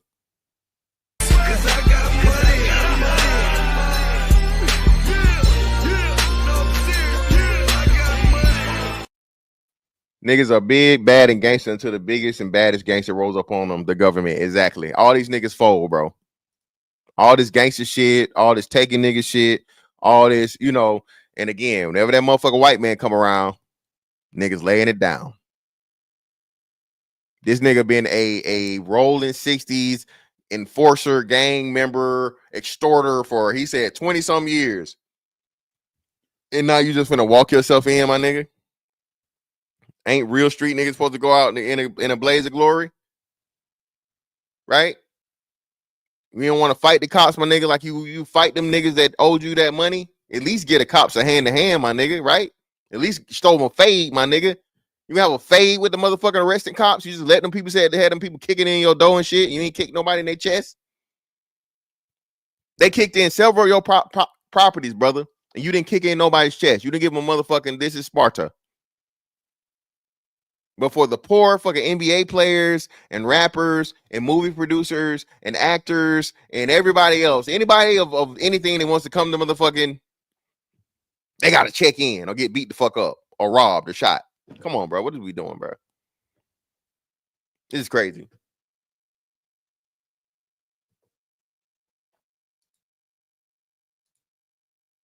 And allegedly, again, I'm guessing he didn't get JR Smooth, man. He didn't get JR Smooth, bro. That's y'all niggas' fault, man. Y'all niggas gambling with AB, you get what you get. Okay? I don't feel bad for you. Don't feel bad. Don't feel sorry.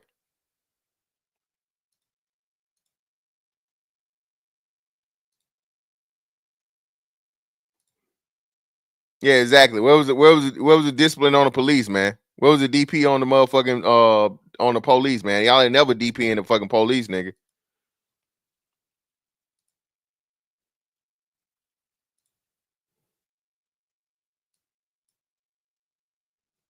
I got more murders than you got squabbles in the hood and homies. Yeah, those that you got squabbles in the set on the hood. Hey, I got. Can you give us like at least 2 names from your put on and what block? I ain't never seen you at no meeting at Hyde Park, Horseman, or at 54th. When did you get put on? Baby, when did you get put on? I got put on in 2002. I got put out in 2002, Eileen Street at June House. What's up? Yeah, dead homie. So when you get put on? No, you haven't, bro. You been in, man, cuz nobody was a part of my put on. They was a part of my put on. Oh, the dead homies, my first name.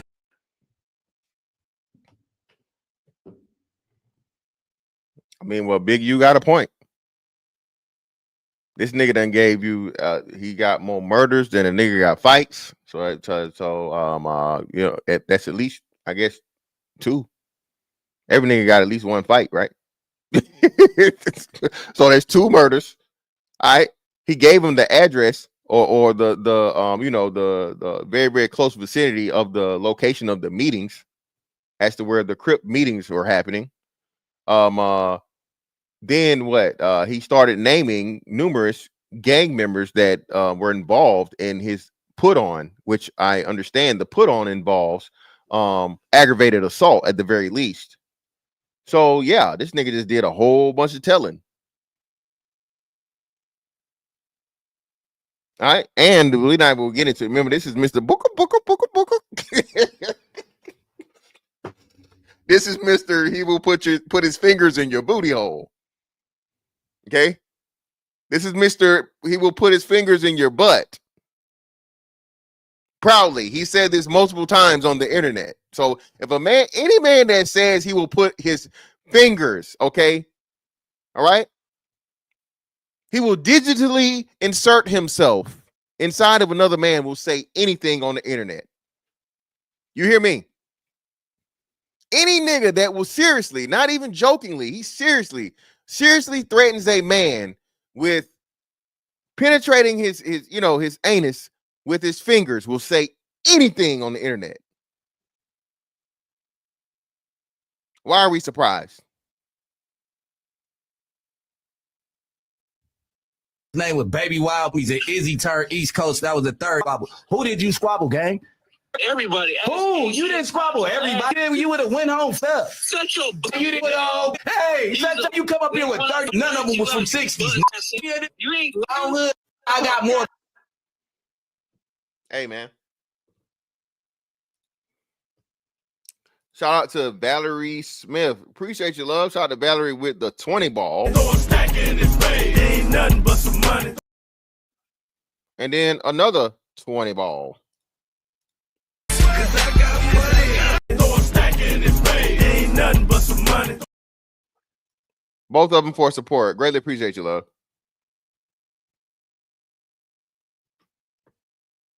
Before I go to that, okay, yeah. So before I go to the other one, the newest one, we gotta cover this with the what's the name? So, oh, that's not it. What happened? Hold on. Here we go. Here we go. So the dude, one of the main guys from, or former main guys of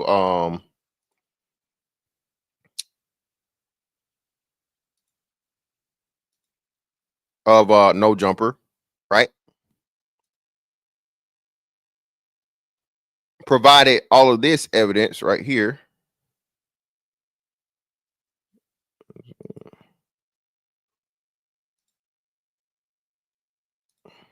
Fair use, fair use.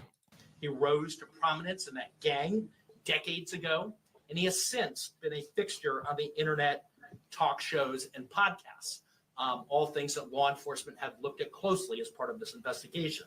He has maintained the image of an entertainment industry entrepreneur running a music label and of somebody who gives back to the community here in Los Angeles, funding a South LA-based charity, developing options, which purports to help at youth risk escape gang life and escape the perils of gangs in high crime areas.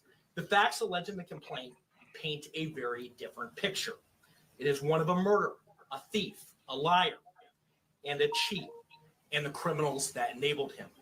For example, Mr. Henley engaged in a murder of a musician signed to his label in 2021 and dumped the victim's body in Las Vegas off of the I-15 freeway. He then attempted to evade and obstruct the investigation into the murder, including ordering witnesses not to speak with law enforcement. Let's run through the murder of Rayshawn Williams and exactly why they're tying Big U to the murder of Rayshawn Williams. Now, this is what really got him into all this shit. And like I said, they had this information since 2021. Okay? They had the information since 2021. He was a person of interest, and pretty much he's gonna explain to you how and why it got to this point.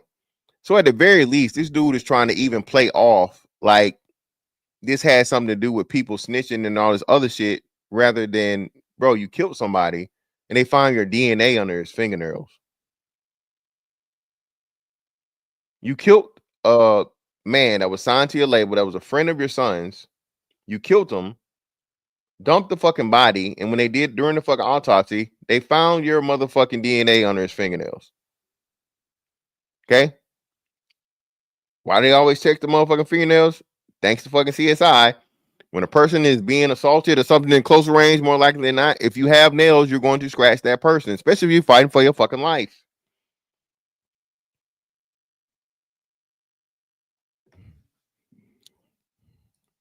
Rayshawn was signed to Big U's record label, Unique Music. So on January 20th, 2021, Big U sent Rayshawn Williams to Vegas to record music in a Grammy-nominated studio. He got an Airbnb for Rayshawn Williams, and he paid for the studio time for a week. Rayshawn Williams was to record a bunch of music, and afterwards, Big U would choose which music he can get behind according to the affidavit. But according to the documents, when Rayshawn Williams got to Vegas, he really wasn't taking advantage of being able to record in a Grammy-nominated studio. He will record one day, take the next day off. They won't see him the following day. He come back, and then they don't see him again. But the Grammy-nominated studio, right, one of the employees contacted Big U, and they let Big U know, hey, bro, you paying for studio time, but homie ain't really coming to record like that. Big U, being really annoyed according to the court documents, hopped in his vehicle with one of his right-hand mans who goes by Robinson. So Big U and Robinson hopped in the car, and they drove to Vegas. Big U popped up at Rayshawn Williams' Airbnb at about 2 a.m. on January 24th. When confronted by Big U for being lazy and not recording, Rayshawn Williams would tell Big U that he didn't go to the studio a couple of days because he didn't have a ride to the studio. It's unclear exactly how that discussion went, but it couldn't have went too bad because Big U would still schedule a studio session for 7 p.m. that day, and Rayshawn Williams would join Big U at the studio a couple hours later, around like 9-ish p.m. So Rayshon Williams and Big U went to the studio, according to the documents, and they recorded records and heard the other records that Rayshon Williams had recorded, and they left the studio around 12:30 a.m. Officials believe that Big U turned off his phone shortly after leaving the studio with Rayshon Williams because Big U's phone stopped reporting data shortly after 12:30 a.m. But officials will say they know that Big U drove the vehicle with Rayshon Williams in it back to the Airbnb because around 1:13 a.m. they arrived at the Airbnb according to the surveillance footage, and Rayshon Williams got out of the vehicle and went inside and grabbed all of his belongings, despite the fact that Rayshon Williams' flight wasn't scheduled until the following day and the Airbnb checkout wasn't scheduled until the following day. So Rayshon Williams grabbing all of his belongings from out the house was kind of suspicious according to a ditch, and then drove back to the studio drenched in sweat. Investigators will say, according to witness testimony, that Big U and Rayshon Williams had an altercation at the studio before they ultimately left together. And the altercation stemmed from Big U discovering that while Rayshon Williams was in Vegas, one of the songs that he recorded at that studio was a record that could be interpreted as a Big U diss track. According to officials, they have a witness account of the altercation, but they don't have the footage of the altercation because shortly after Rayshon's body was found, Big U instructed the studio to delete or remove all equipment that was in the studio the night that the altercation took place, as well as delete all the surveillance footage. So they don't have the footage of the actual altercation, but they have a first-hand account of it. And that's why they're charging Big U with the murder of Rayshon Williams. Answer questions when he was down there. They asked him when the last time you saw this person or this person, that person, and he told them, oh, 6 months, a year. Nigga, it's not believable that a human being went that long without washing their hands because your skin get up under his nails. You know, you had to see him, so he kind of himself saying he ain't been around him, but his DNA, but that ain't even the worst. The worst ain't even come out. So I told Six, until it come out, you don't say nothing, it come out, it's in the blog. Hey, I ain't gonna lie, Wack. From my perspective, I don't know about them 6 months. The 6 months is kind of like, bro, if there's eyewitnesses who seen you at the studio that night, it's kind of 6 months is hard to believe, especially if this is something. They're saying that we can't completely say Big U's DNA is here, but we can't say it's not either. So it's inconclusive. Investigating this murder and trying to really pin down Big U was the beginning of this entire investigation into Big U Enterprise and the RICO we currently see with the Rolling 60s. Without this murder, this investigation in RICO never happens. But this murder isn't the only charge on this RICO. They're charging Big U, as you guys just heard, and his associates with robbery, fraud, human trafficking. So let's get into some of these charges and really break it down. So let's get into the human trafficking charge. Henley's criminal enterprise also engaged in other crimes, including transporting prostitutes across state lines, extorting strip clubs. According to officials, Big U utilized this woman right here, Armani Afalaj, who he was also intimate with. He utilized her to transport 304s across state lines often. So she would recruit the women to come to Big U parties when he's... That shit, human trafficking, nigga, it's a wrap. It's a wrap. Human trafficking. So you got murder, human trafficking, gang, organization. Yeah, bro. Go ahead and yeah. Half stupid. Nah, fam. This is like full on retard, as they say, bro. Full on, bro.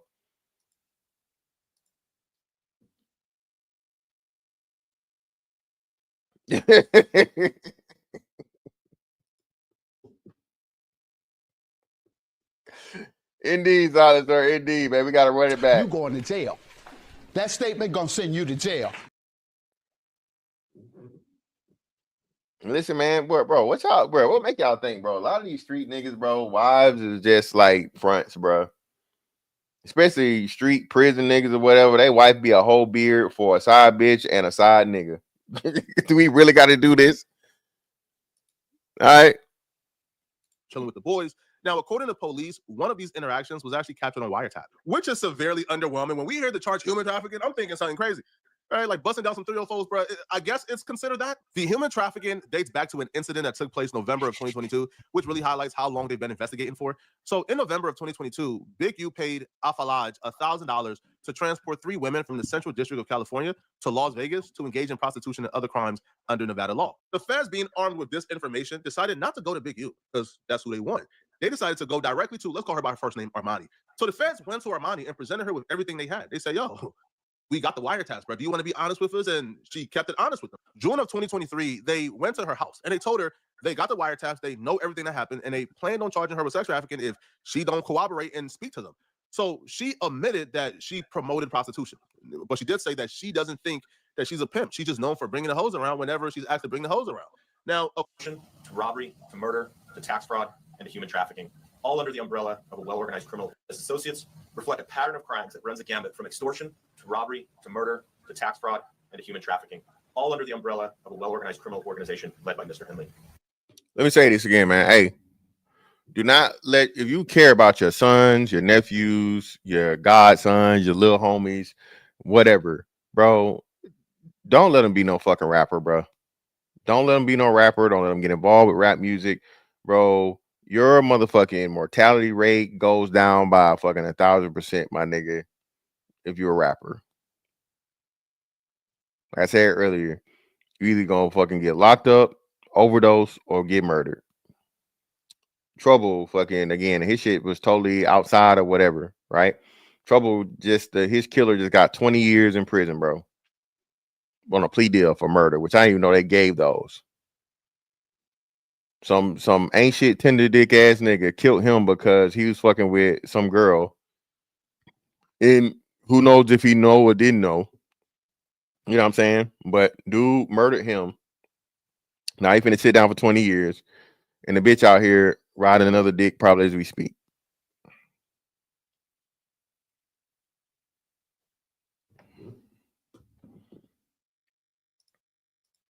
Additionally, Mr. Henley duped the county of Los Angeles by running a nonprofit named Developing Options, which was set up to pull youth out of the gang life and promote anti-gang solutions. Yet Mr. Henley continued to personally orchestrate violent gang activity that impact our communities. It's at this stage in the indictment we get introduced to Loose Cannon's role and Brick Baby role in this indictment. You see, Loose Cannon and Brick Baby were described as essentially Big U's henchmen, people who were under Big U who committed crimes and robberies on behalf of Big U. And there's several instances that they described. The first instance would be Big U and Loose Cannon and the dispensary play. So there was a local dispensary paying Big U about $25,000 a month for protection. Now, the dispensary owner got sick and tired of paying it, and he stopped paying it. And when he... Do you understand how much money $25,000 a month is, bro? $25,000 a month.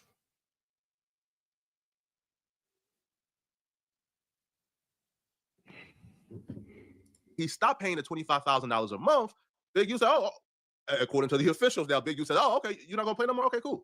So in retaliation, on July 5th of 2021, a couple of Big U associates, about a dozen plus, they ran up in a dispensary with guns and armed. Now, strategically, they ran up in a dispensary with no mask on, barefaced, because they wanted the victim one to know that we are Big U guys, and this is because you didn't pay Big U that $25,000. And one of...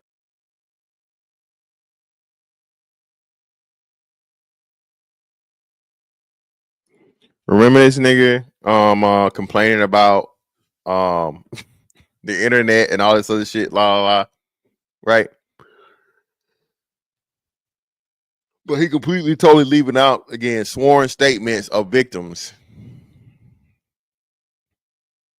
And I don't know, man. Of the dudes involved, as you guys see right here, Tremaine Williams, was Loose Cannon. They took the belongings of the customers, the owners, anybody that was in the dispensary. They robbed you. Like, it don't matter if you were a customer or an employee, you got robbed. They took the marijuana, they took all the cash from the dispensary, they took it all. Now, here's the part of the story that I found almost unbelievable. Like, I couldn't believe it. If I didn't already hear the story before, I would think it was impossible. So during the robbery, apparently one of the assailants contacted Big U, according to authorities. They put the store owner, the dispensary owner, on the phone with Big U on FaceTime, where Big U is letting him know, hey, bro, I try to warn you, man.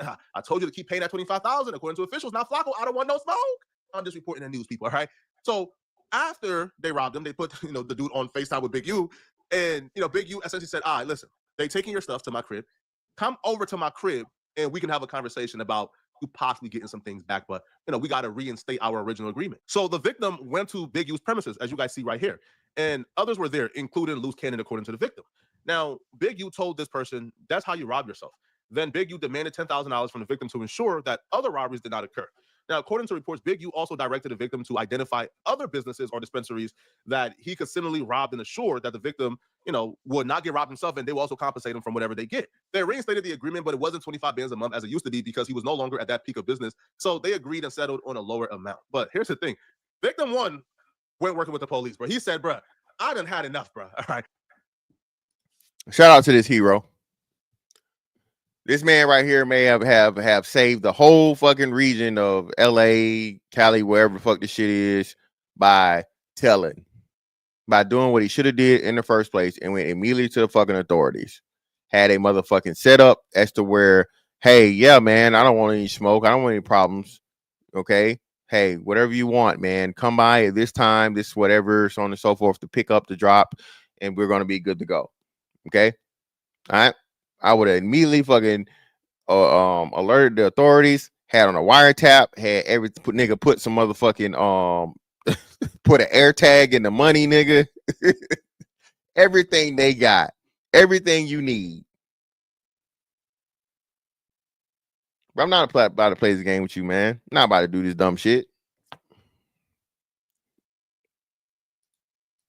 I'm talking. So then he began to cooperate with the police, and they began to scheme up methods to really catch Big U in the act of extortion, which we will get to shortly. So basically, it's like, cause he'll be like he'll manipulate things. Like we'll go and do something, and the same niggas we do it to show up to the house like 10 minutes later when we trying to counting everything, right? And we be like, how the f get that? Oh, well, we're gonna just give him like $40,000 back and stuff like that. But cuz is actually putting us in paperwork, right?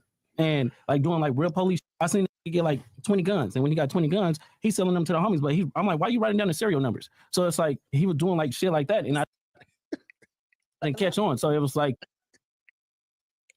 remember when niggas argued with me and told me, yeah, man, you got to be smart to be in the streets. You got to be smart to be a gang member and all this other shit. Nigga, what? What, nigga? Shout out to Zero, man. The nigga, the boardroom Pookie, man, the motherfucking y'all niggas really think that goddamn Ghost was a real fucking James St. Patrick was a real fucking person in real life, bro. You remember where fucking Frank Lucas couldn't fucking count, nigga? Y'all know this? Frank Lucas couldn't fucking count. So the nigga was so stupid, okay? In order to know that he got paid the right amount of money, he had to weigh the money because the nigga couldn't count. Okay, this is why when Brother Lightningsbringer was telling me about, the educational prowess and the educational studies of the fucking gang members, I was like, come on, brother. You know these niggas can't read. Okay? You line me up, motherfucking 10 gang members, nigga. You might get through one Dr. Seuss book.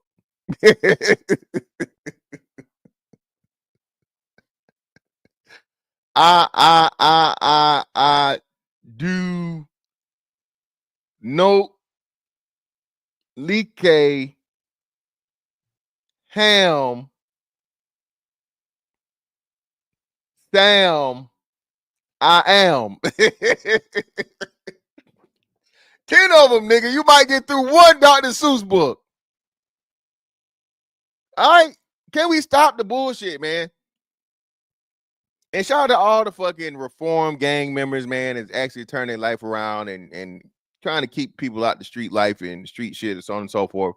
Listen, bro, I understand it, man. But we got to stop this praise of this shit, bro, as to where, like, come on, dog. And again, that's another big reason. I'm not even going to go back down that road because niggas getting their feelings. But that's why everybody put so much emphasis on the whole Nipsey Hussle thing. Yeah, man, he was teaching the kids, man, the computers and coding and all this other shit. Bro, you know how many people, black men, got schools for coding and shit around the fucking country and nobody talks about it, gives a fuck because, again, they're not criminals. They don't got no criminal element. If you don't got a criminal element to your shit, man, niggas is just not gonna fuck with it. I'm sorry. It's I can't even, bro. It's so horrible, bro. It fucks up so much shit because niggas don't respect it unless it got some street shit behind it or around it. And it's like, bro, what are we doing? I'm not, nigga, you not from the streets, my nigga. What are we doing? Yeah, hell no. The nigga said it himself. He couldn't count. So the nigga had to weigh the money. I'm waking up now. You get what I'm saying? Because you on a IV drip of fucking pure NyQuil, my nigga. Talking about waking up now. My nigga, I'm doing criminal activity with guns. Okay? Criminal activity with guns, and you fucking see a motherfucker writing down serial numbers as you hand the guns out to sell them, and your niggas instance then immediately this ain't right. Nothing went off in your head immediately, nigga. Bro, these niggas are slow.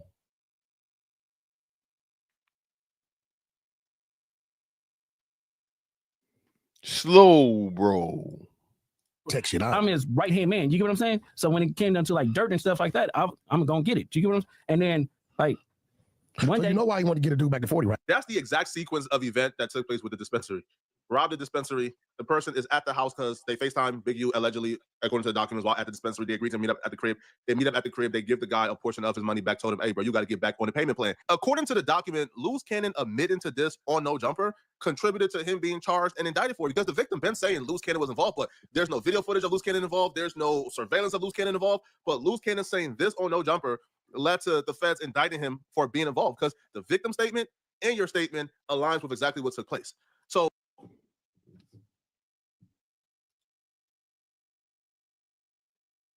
Fame, man. Fame and attention, man. Everybody want to be in the day and age, bro, of where it's so easy to get them followers, them clicks, some likes, some views. That's what these niggas gonna do, bro. If you just a regular, if you a gang member, nigga, you're not gonna be popular off that shit. You're gonna be in the hood, on the set, all this shit locally or whatever. But niggas want to be known worldwide, man. Everybody want to be a little famous. So what's the best way to do it? Go on fucking the internet and tell stories about your street shit.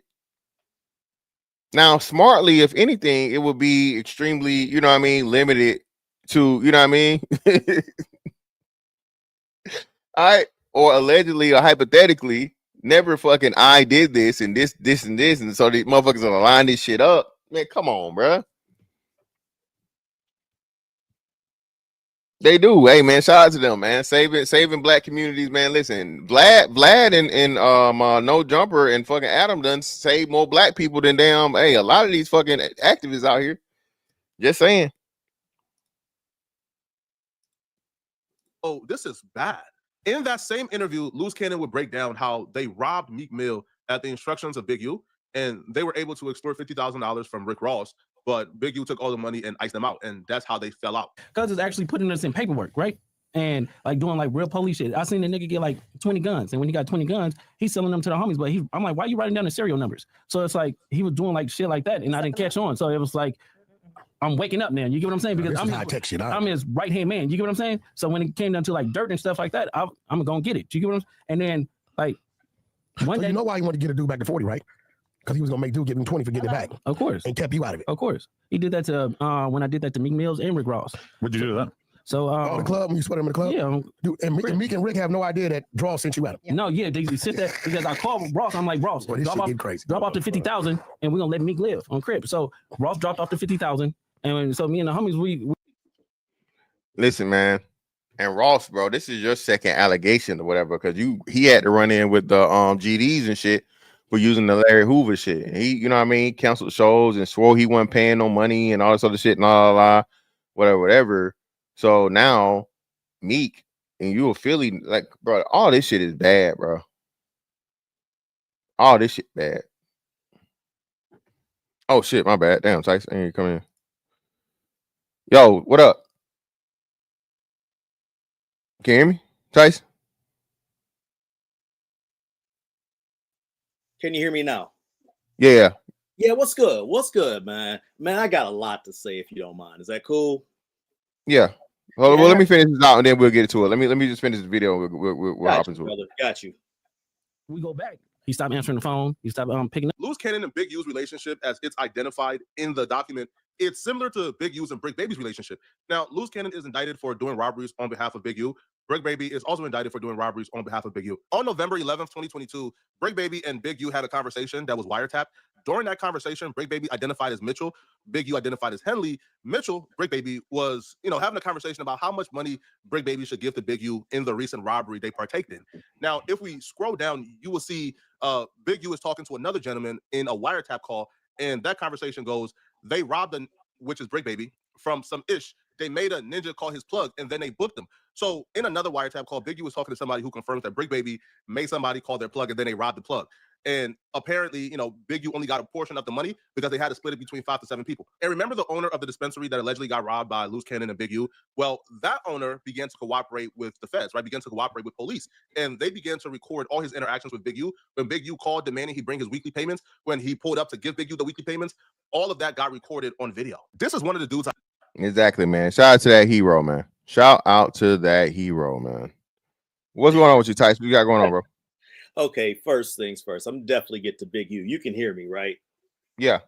Hey man, I'm sharing screen real quick, and can you present to me? But I want to ask you first. And first of all, salute to your audience. But this is especially for Mr. Educated Tyrone. Okay, you know, because one thing I can't stand is history revisionism. Now, Mr. Fantastic, you've known me for about 5 or 6 years, right?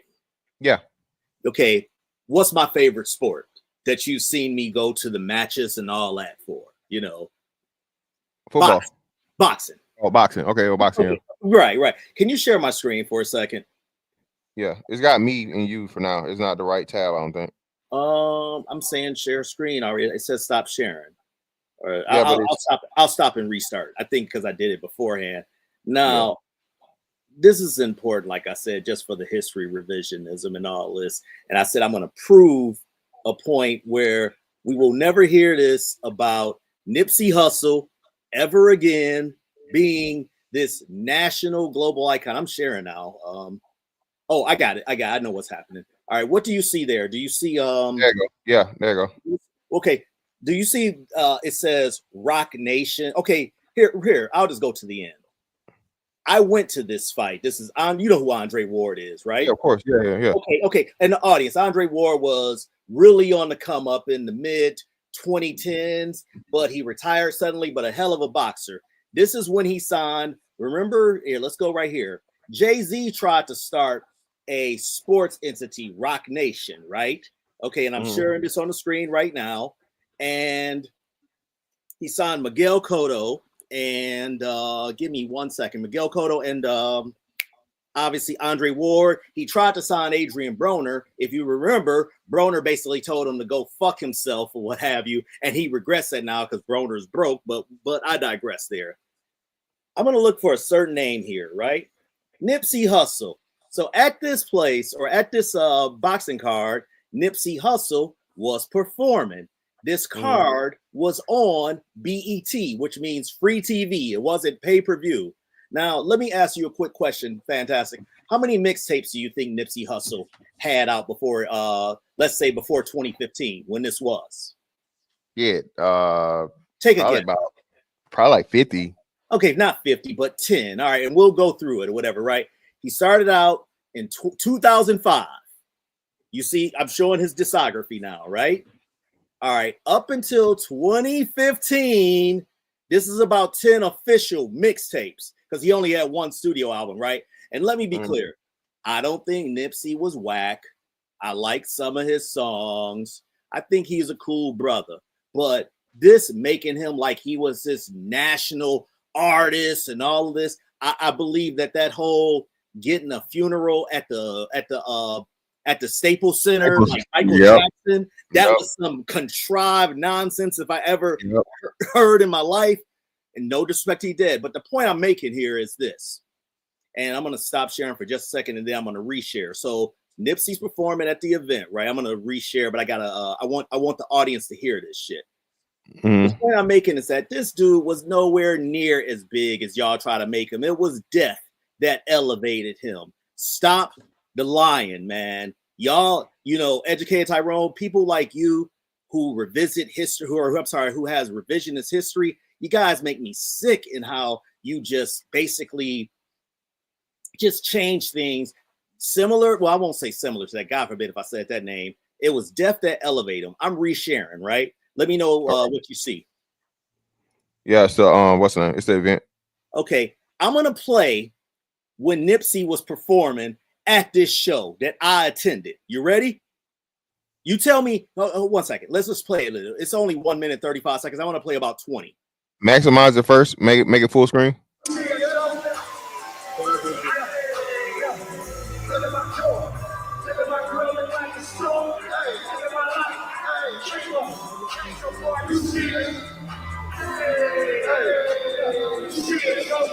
Do I need to play any more to show you an artist? If he was as popular as y'all claim he is, these people ain't even interested in this. Am I wrong? Nope. Okay, thank you. Game, fucking set, match. I mean, for real, this is it just bothers me, man, when people just try to change something that you know isn't true. You know what I'm saying? Can you hear me? Yeah. Yeah, you know. Anyway, man, I got so much to say. Okay, by the way, so guys, Nipsey wasn't this global figure, and when we say niche artist, it doesn't mean you're a bad artist. You got country artists that make millions that are niche artists. There's nothing. In fact, I'd rather be a niche artist because you right in touch with your audience and you ain't got a bunch of hands in the pot for you to get at. But do not make it like this dude is popular like Beyonce or something like, you know, or Jay-Z or anybody like that. You know what I mean? Mm-hmm. Yeah, man. I'll let you comment on this, but it's funny that you said about these criminals because they love to say, man, they were running an enterprise. If they could only have used that for real business, they would be the wolves of Wall Street. No, they would not have. They always say that bullshit. Oh my God, bro. I didn't know that about Frank Lucas, by the way, about the weighing money, but I'm not at all surprised by it. But the reason for the audience, you had some bangers in your chat or whatever that I thought was gonna come up here and be like, you don't know about the streets. You know, hey man, they got the links there, man. They whatever, you know me, bro. I do this every now and again. I have to go back and forth with the street niggas, just like when the street niggas in Chicago swore that the Venezuelans weren't motherfucking, you know, doing what the fuck they was doing out there, and that shit turned out to be true too. But fantastic, their switches are gonna stop them. You know, okay. you know, because if them hitting innocent babies and little children doesn't, you know, show you their great accuracy, sarcasm, you know, those switches are going to suddenly improve it. Yeah, man, that's how I said. Motherfuckers don't, like I said, I don't know, bro. It's just so much shit to this, bro, and unfortunately, like the praise and support of this shit, bro, and then people still on, bro. I don't understand why we talking about snitching in 2025 at this point. Well, let me add one more thing to you. You know, it's funny, man. You've ever seen those videos, those dating videos? They'll ask like name 3 continents, and then the chick will be like, California, Colorado, and then he'll be like, yes. You ever seen those little clips? I guess not. Okay, yeah. What's funny to me is like that last guy doing the report. Man, brothers don't be knowing shit about anything, but you ask them about some street politics, man, they are like fucking on Congress. Well, it's actually not loose, L-O-O-S-E, it's L-U-C-E, Cannon, and he was affiliated with, you know what I mean? Crazy, bro. Their recall, attention to details on this hood shit. I'm like, damn. You can't apply that to some, you know, to like knowing your times tables up to 10.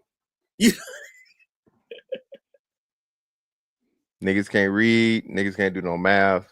You know, niggas don't know nothing about history, politics. Like, yeah, man. What percentage of or nothing about percentages? And here I segue into percentages. What percentages of prisoners do you think are illiterate? Of prisoners, I would say at least 60%. 85. Wow. But again, these are the guys that can lead corporations. Hold a second. So Big U is close to 60 years old. Apparently, he's got a son that plays for the Rams or played for the Rams. What are you? You know what? Listen, let me switch topics. Call me all types of coon. I'll embrace it. God forbid if I was in the entertainment industry and I had to go out LA, man, I'm getting me these Army Rangers, ex-Navy SEALs, you know, I'm getting me these kind of dudes that's gonna be my protection and shit. And I want to see Tice. That's how Tice. I want a nigga to try me, bro.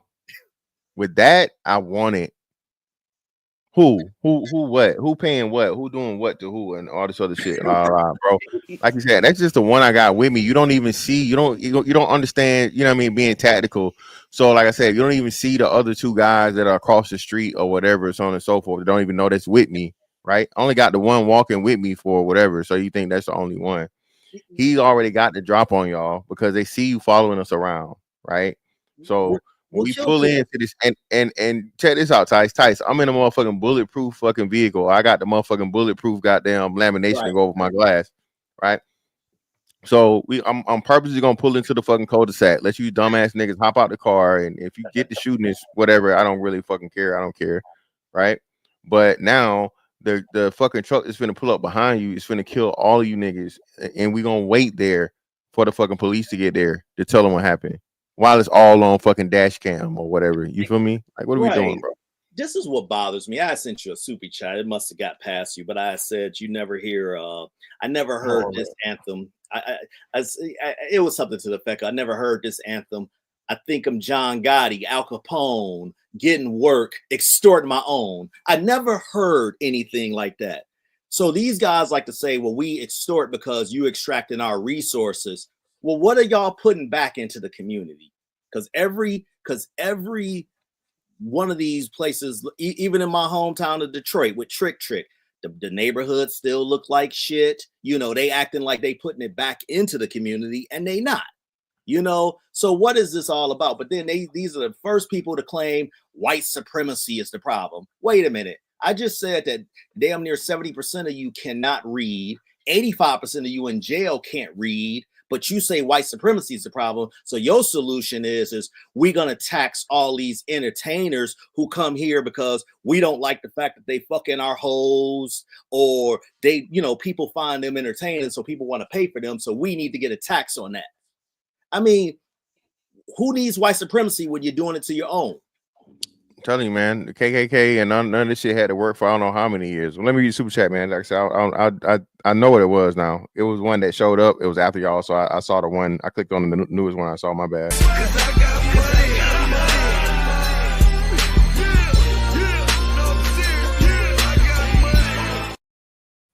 I never heard any of others say this anthem. I think I'm John Gotti, Al Capone, getting work, extorting my own by the white supreme MC.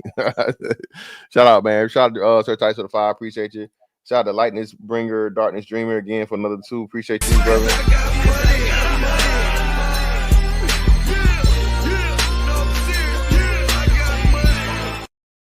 Big U said he learned the GDs when he was in Chicago. Okay. Learn from the GDs. I mean, probably some gang shit. He was saying that when you were talking about that, because this is another thing people need to do the fucking history, but then again, if you can't read, I guess you can't do the history.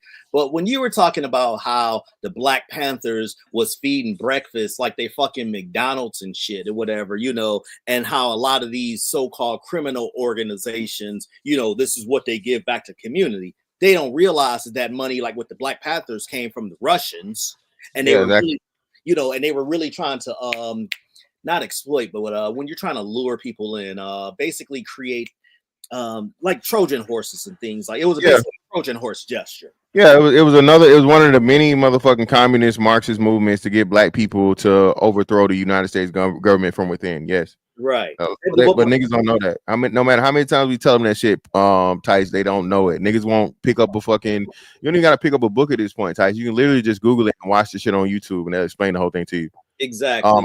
I forget what the thing was, but this whole lady told you that fucking you talking about the lady that snitched on Martin Luther King and all. Yeah, I do it.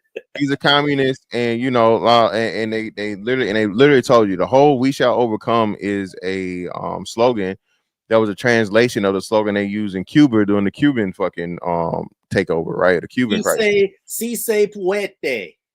Yeah, so that's what I'm saying, man. People don't understand this shit. But let me get this super chat real quick. Shout out to Lightness Bringer, Darkness Dream for another 5. Appreciate you, brother.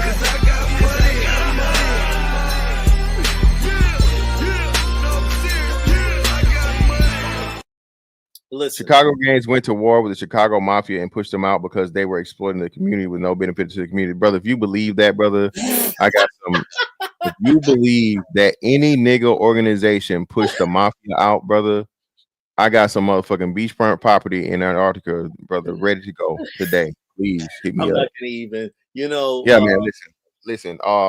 Boardwalk Empire. What's the other joint? Sopranos. What was the movie back in the day? The Untouchables. No, not Godfather. The Untouchables. Goodfellas. Goodfellas. Yeah, all these mafia movies, man. Listen, bro. And even even like some of the black ones right now, you got the Bumpy Johnson story. What they call it? The Godfather of Harlem, right? Godfather of Harlem. Okay, yeah. That's the name of it? Yeah, the Godfather of Harlem. Look, bro, niggas were allowed to work within their own neighborhoods from the mafia. Y'all gotta stop. Let me add to that real quick. I don't love The Godfather like 90% of the people do, and it's mainly because of this scene. You know, I might say my shit about, you know, black people and all this, and I don't think we're all the same, but it was one scene in The Godfather when they were like, no, give that shit to the niggas or whatever. Yeah. We don't sell that shit or whatever to our own. And the fact, and this is why I laugh when people say they put drugs in the community for us to sell to each other. Nobody, listen, man. Yeah, I'm taking your words.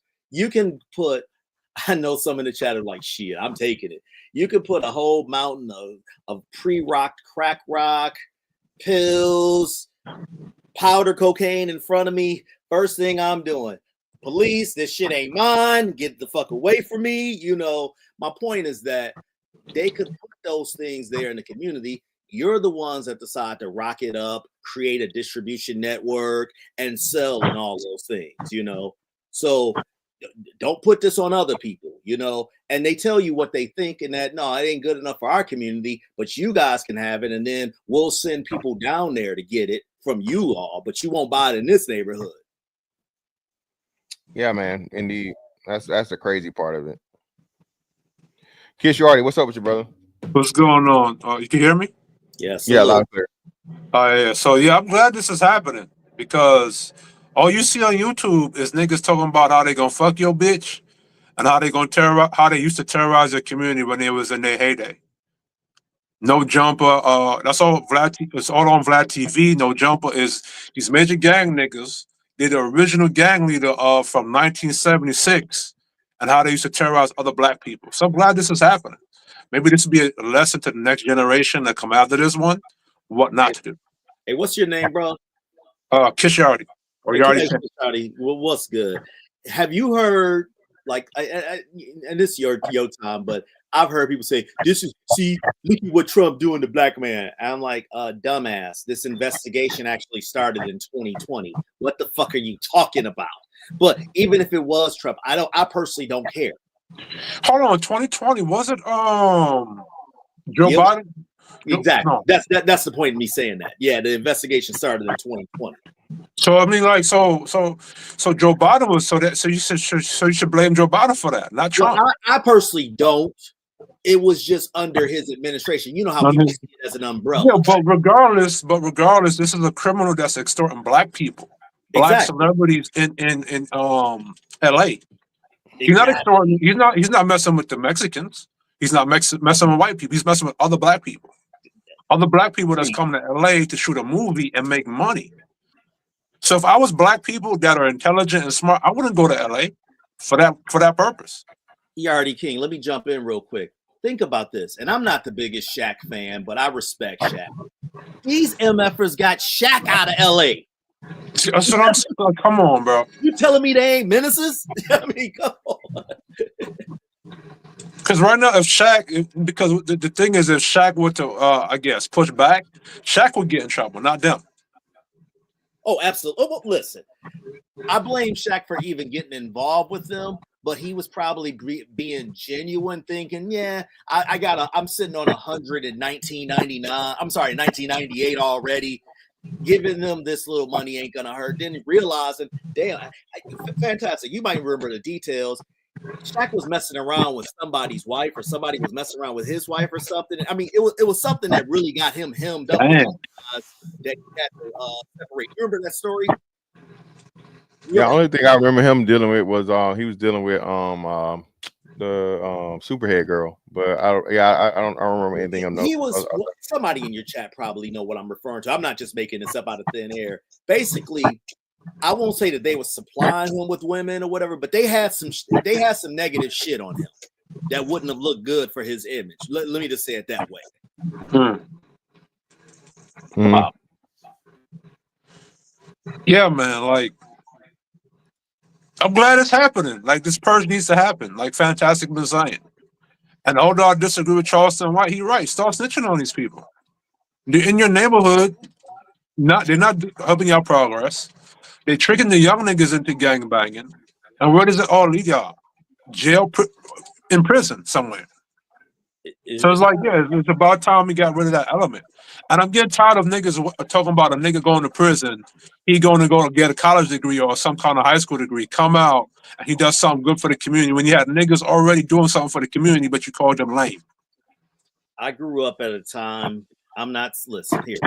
There's been gangs everywhere, and I'm not blaming it on these two gangs here. I'm just saying, I would have never thought 40 years later after Colors, we still dealing with this gang nonsense on a national level. Colors, the movie I'm referring to. I forget. Some of you guys are younger. Yeah, I've seen Colors. I'm in my 30s, so I've seen it. Yeah, let me show this shit real quick. I got these idiots putting up shit in the background. This one right here and this one right here, man. So you got a murder now that I guess is they've tied another rapper to rap beef that's gonna turn into fucking. And this is what the culture puts as like the main thing to look up to and shit. So Yella Beezy, a rapper from the Dallas area, has been charged with capital murder in connection of the 2020 death of Mo3. Right? They got the paperwork right here showing it. And pretty much now his cousin or somebody, the people that killed him that they got for the murder, charged him or put him in the fucking paperwork, right? So let me see right here.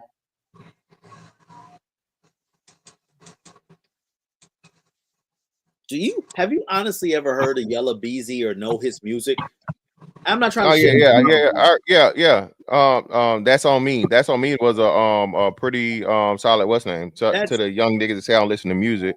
Yeah, that was Yella Beezy had a nice little run. Well, you're technically not supposed to, technically, at your age. I mean, you want to listen to everything your son listened to? I'm just saying, you know. No, but like I said, that's why I said entice. That's why my son is why I'm even my older son and even my younger son to a degree. I was talking about your youngest.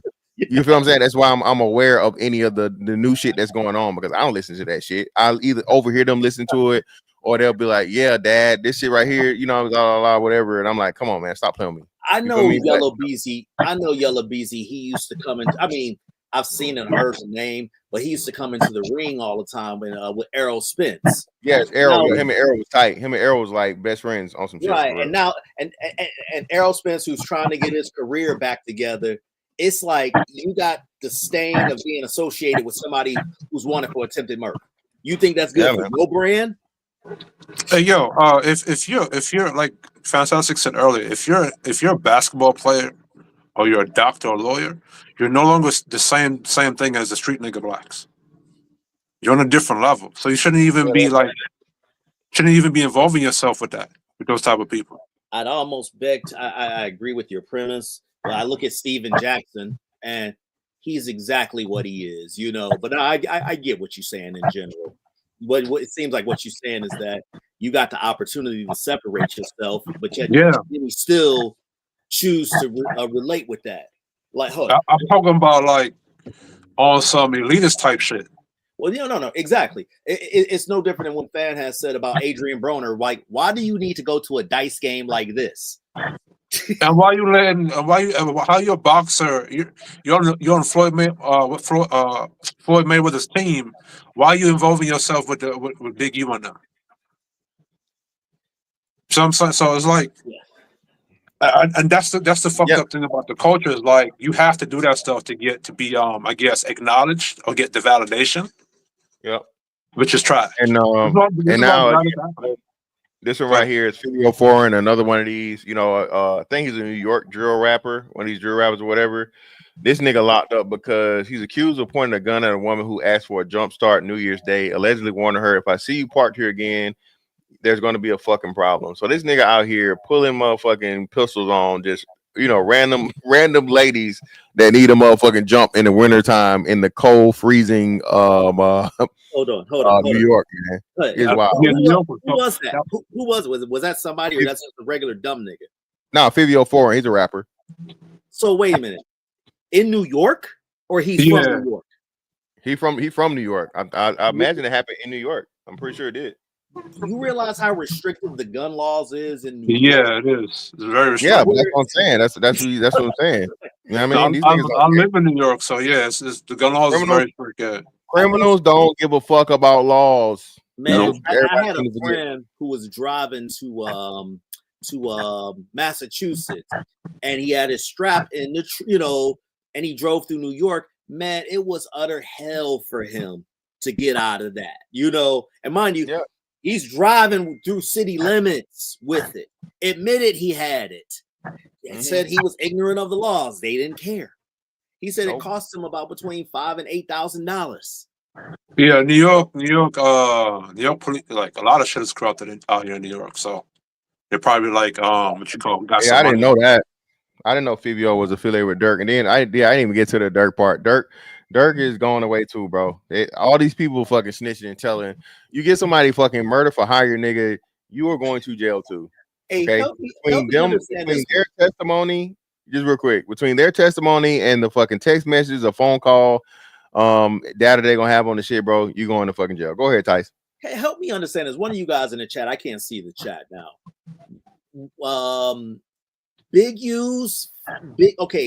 A victim's Big U's skin was under somebody's fingernails. Yeah. And somebody said, well, that didn't prove anything. I won't put the words in somebody in the chat's mouth, but they were saying that was ruled as inadmissible or something. How the hell does somebody's skin get under your fingertips?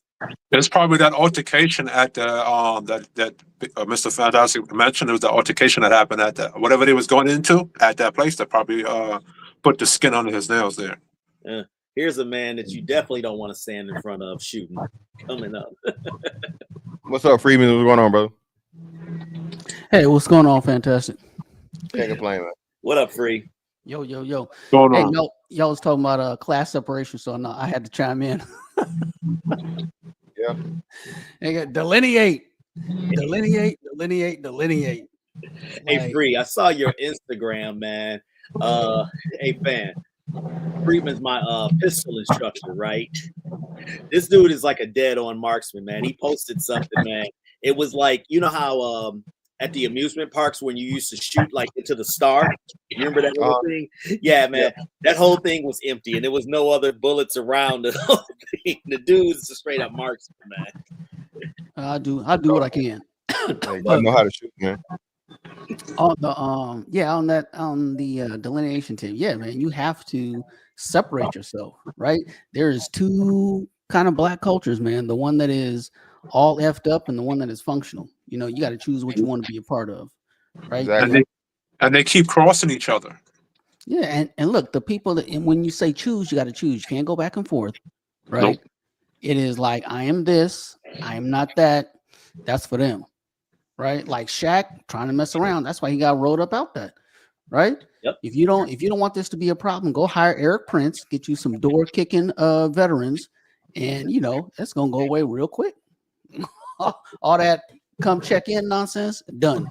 Nope. Done. How about this? Hey, guess what, LA? Granted, if you're in the entertainment industry, obviously you need to go out there. Hey, I don't need, like right now, I'm gonna go out there this year, but I don't need to go into the hood. I don't need to see, man, I like to really see what flossing is. Nope.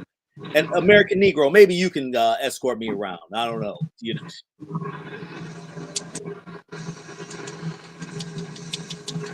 I don't even. There's no need.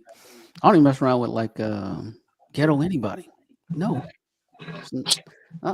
Baby Friedman is listening to classical only, learning how to play the violin. I ain't got time. So your daughter's only listening to Beethoven. Exactly.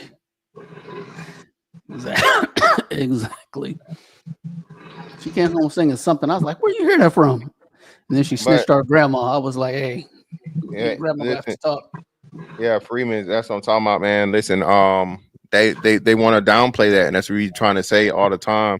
That's the difficulty of it, but you have to stay on top of it, because even once you have, what I'm saying, your kid, in a way, you can't control what they're exposed to when they get outside your house, and it's crazy, like you said, grandma.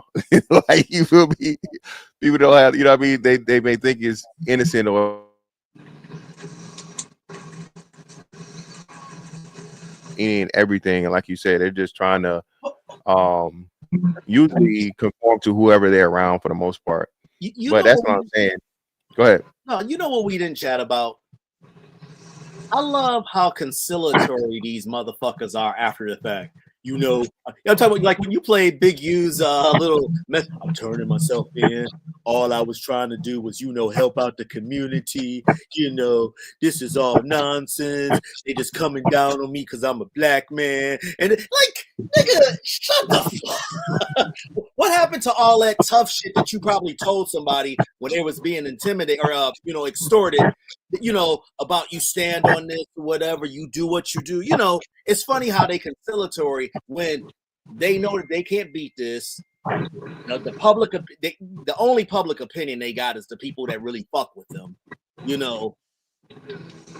I just find it always hilarious how they're sorry after the fact. That's usually how it goes, bro. Checking in people's camera equipment. That's crazy to me. I'm not familiar with that. What are you saying? He was doing it to the camera crews for the camera crews and the for music videos and TV shows and movies. Yo, that is wild. I mean, you have to really actually want that validation to put up with that, because he ain't doing that to anybody else, right? Yeah. They don't do that with the They don't do that with the Mexicans out there. Hell no. Yeah. Cartel come in and slit all their throats. They end up in a vat of acid. Yeah. Or the Asians, you know what I mean? They don't want no problems with no fucking Yakuza or this fucking Chinese mafia and all that shit. Niggas only do this shit to niggas, man. But hey, I greatly appreciate y'all brothers coming up, man. Thanks. Have a good afternoon, everybody. All right, later, fantastic. Appreciate it. Yeah, man. Yeah, man. Listen, at the end of the day, bro, we have to stop praising and upholding this bullshit, dog. We got to. I'm telling you, it's just all bad, bro. It's nothing good is gonna come from shit. You feel me? And making excuses for this nigga behavior, criminality, and just stop. You know what I mean? Just stop, man. Because we don't need this shit in order to be functional, and we can't have this shit in order to be successful. But anyway, man, hey, Mr. Fantastic 824 on all social media platforms. If you have not already liked, comment, shared, and subscribed to the channel, please do all of those wonderful things right here and now. Okay, no Luther Vandross. Follow me on Twitter. Follow me on Instagram. Follow me on TikTok. Even though I don't use it that much, I promise I'm gonna start have a Rumble channel and a Facebook page. All in all, that's that on that one. I will catch y'all on the next one. Holla. We out.